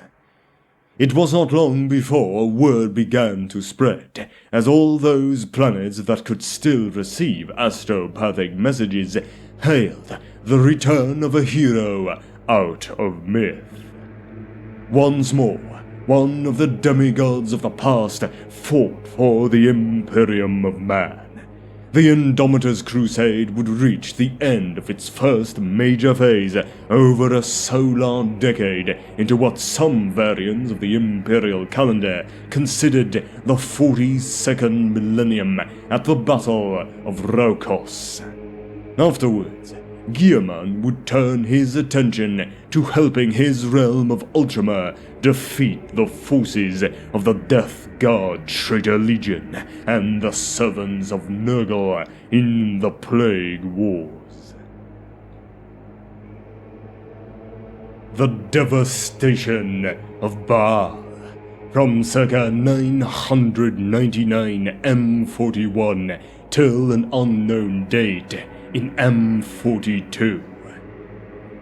After sacrificing the shield world of the Cryptus system to fend off the Xenos' earliest advance on the Baal system, the planet of Baal itself came under intense attack by High Fleet Leviathan.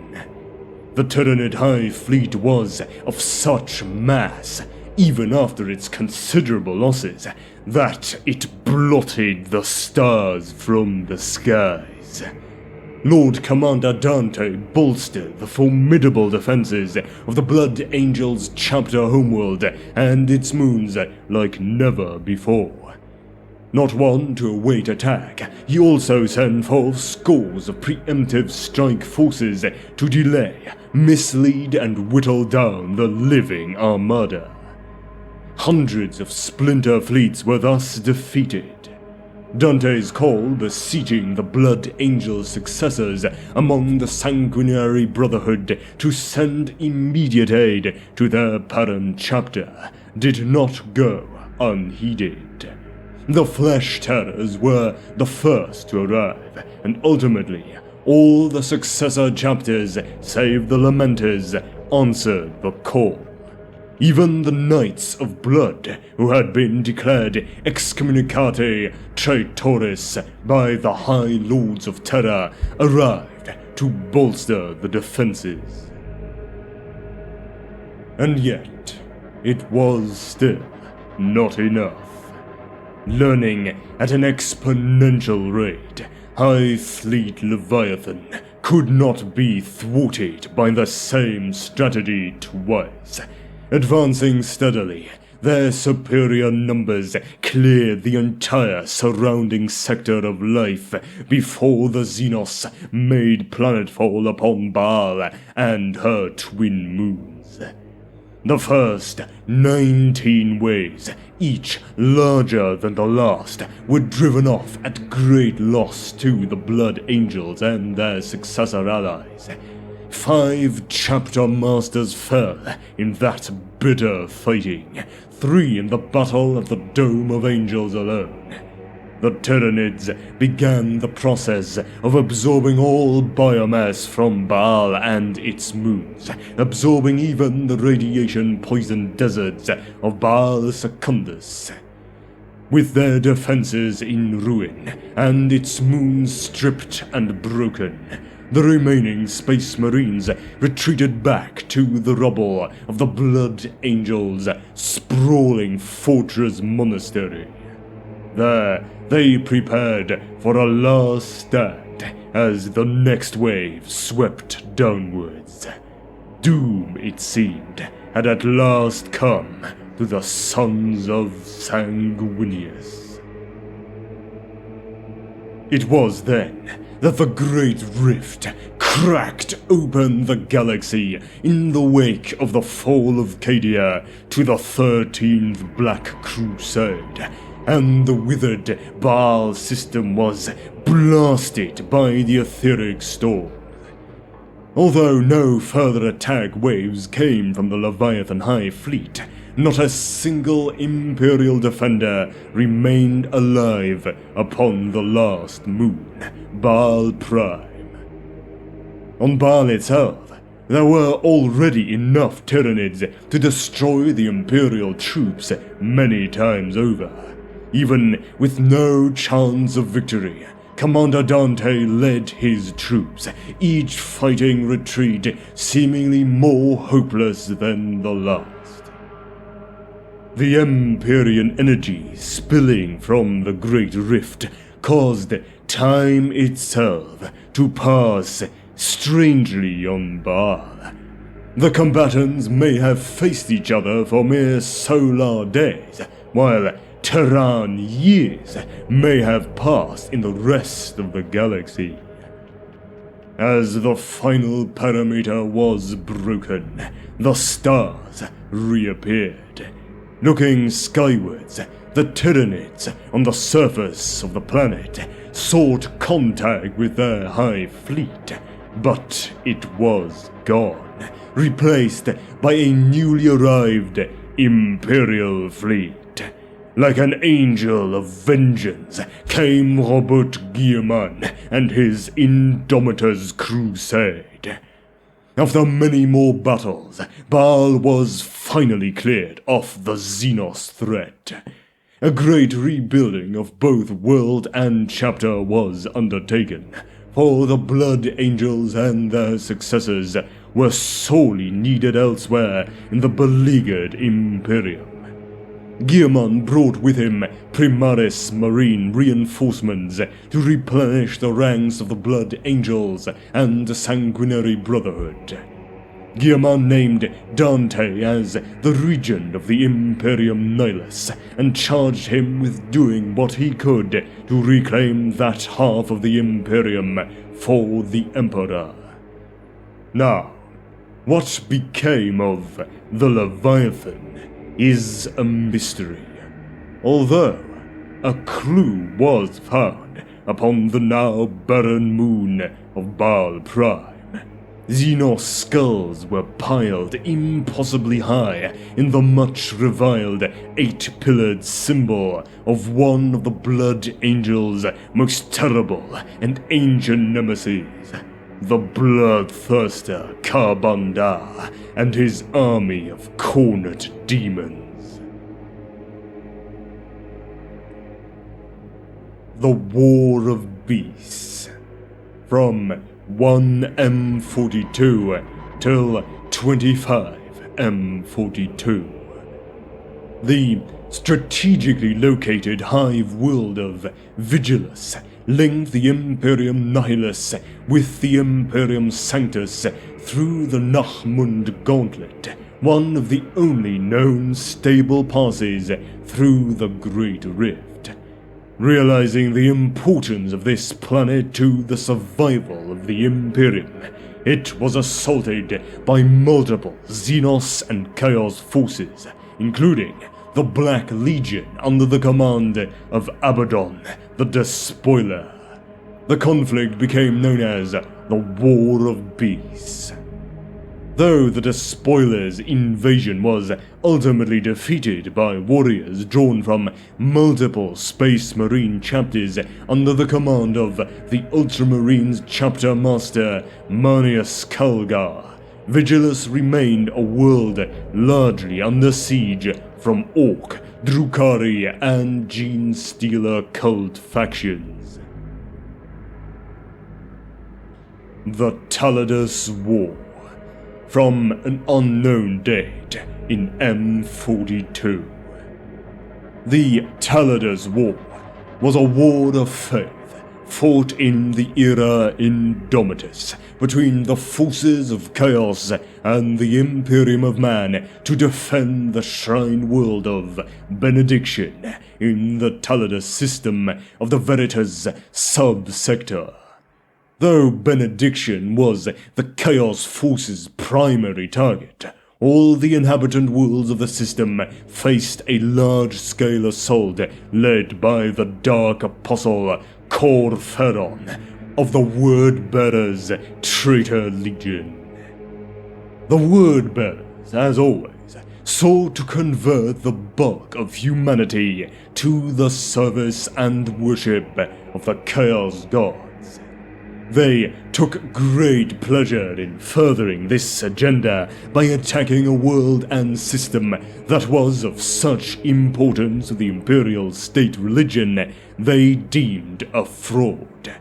The fall of Taladus and Benediction to chaos, and the conversion of its people to the true faith of chaos, were deemed a potentially major milestone in the World-Bearers' plan to throw down the corpse god of the Imperium and claim mankind for the Dark Gods.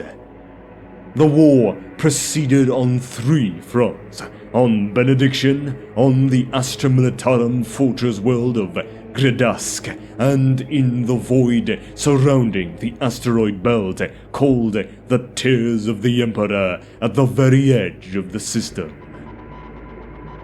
On Benediction, the Word-Bearers' forces, commanded by Corferon, nearly seized control of the Grand Honorificum Cathedral City complex.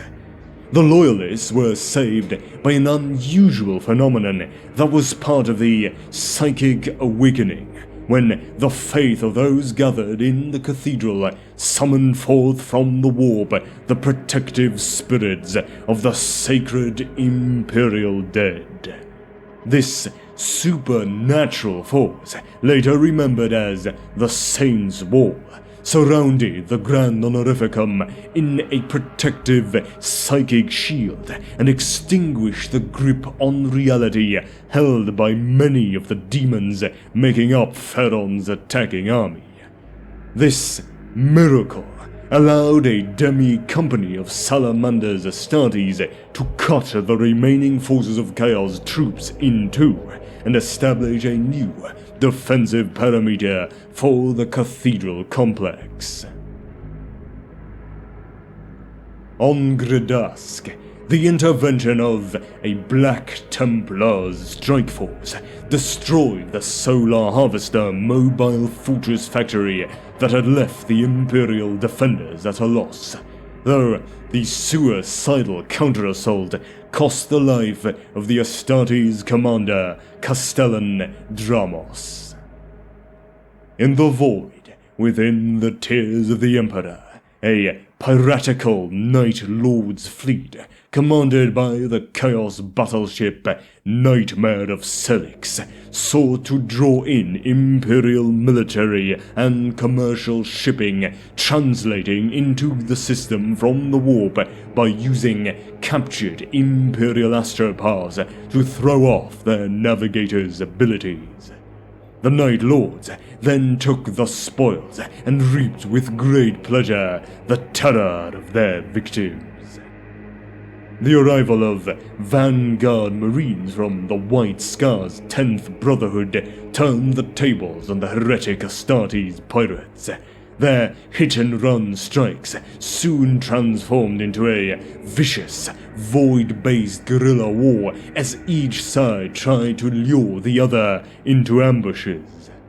The White Scars succeeded in blunting the Night Lord's attacks on incoming Imperial shipping, but were unable to annihilate the Chaos raiding force entirely.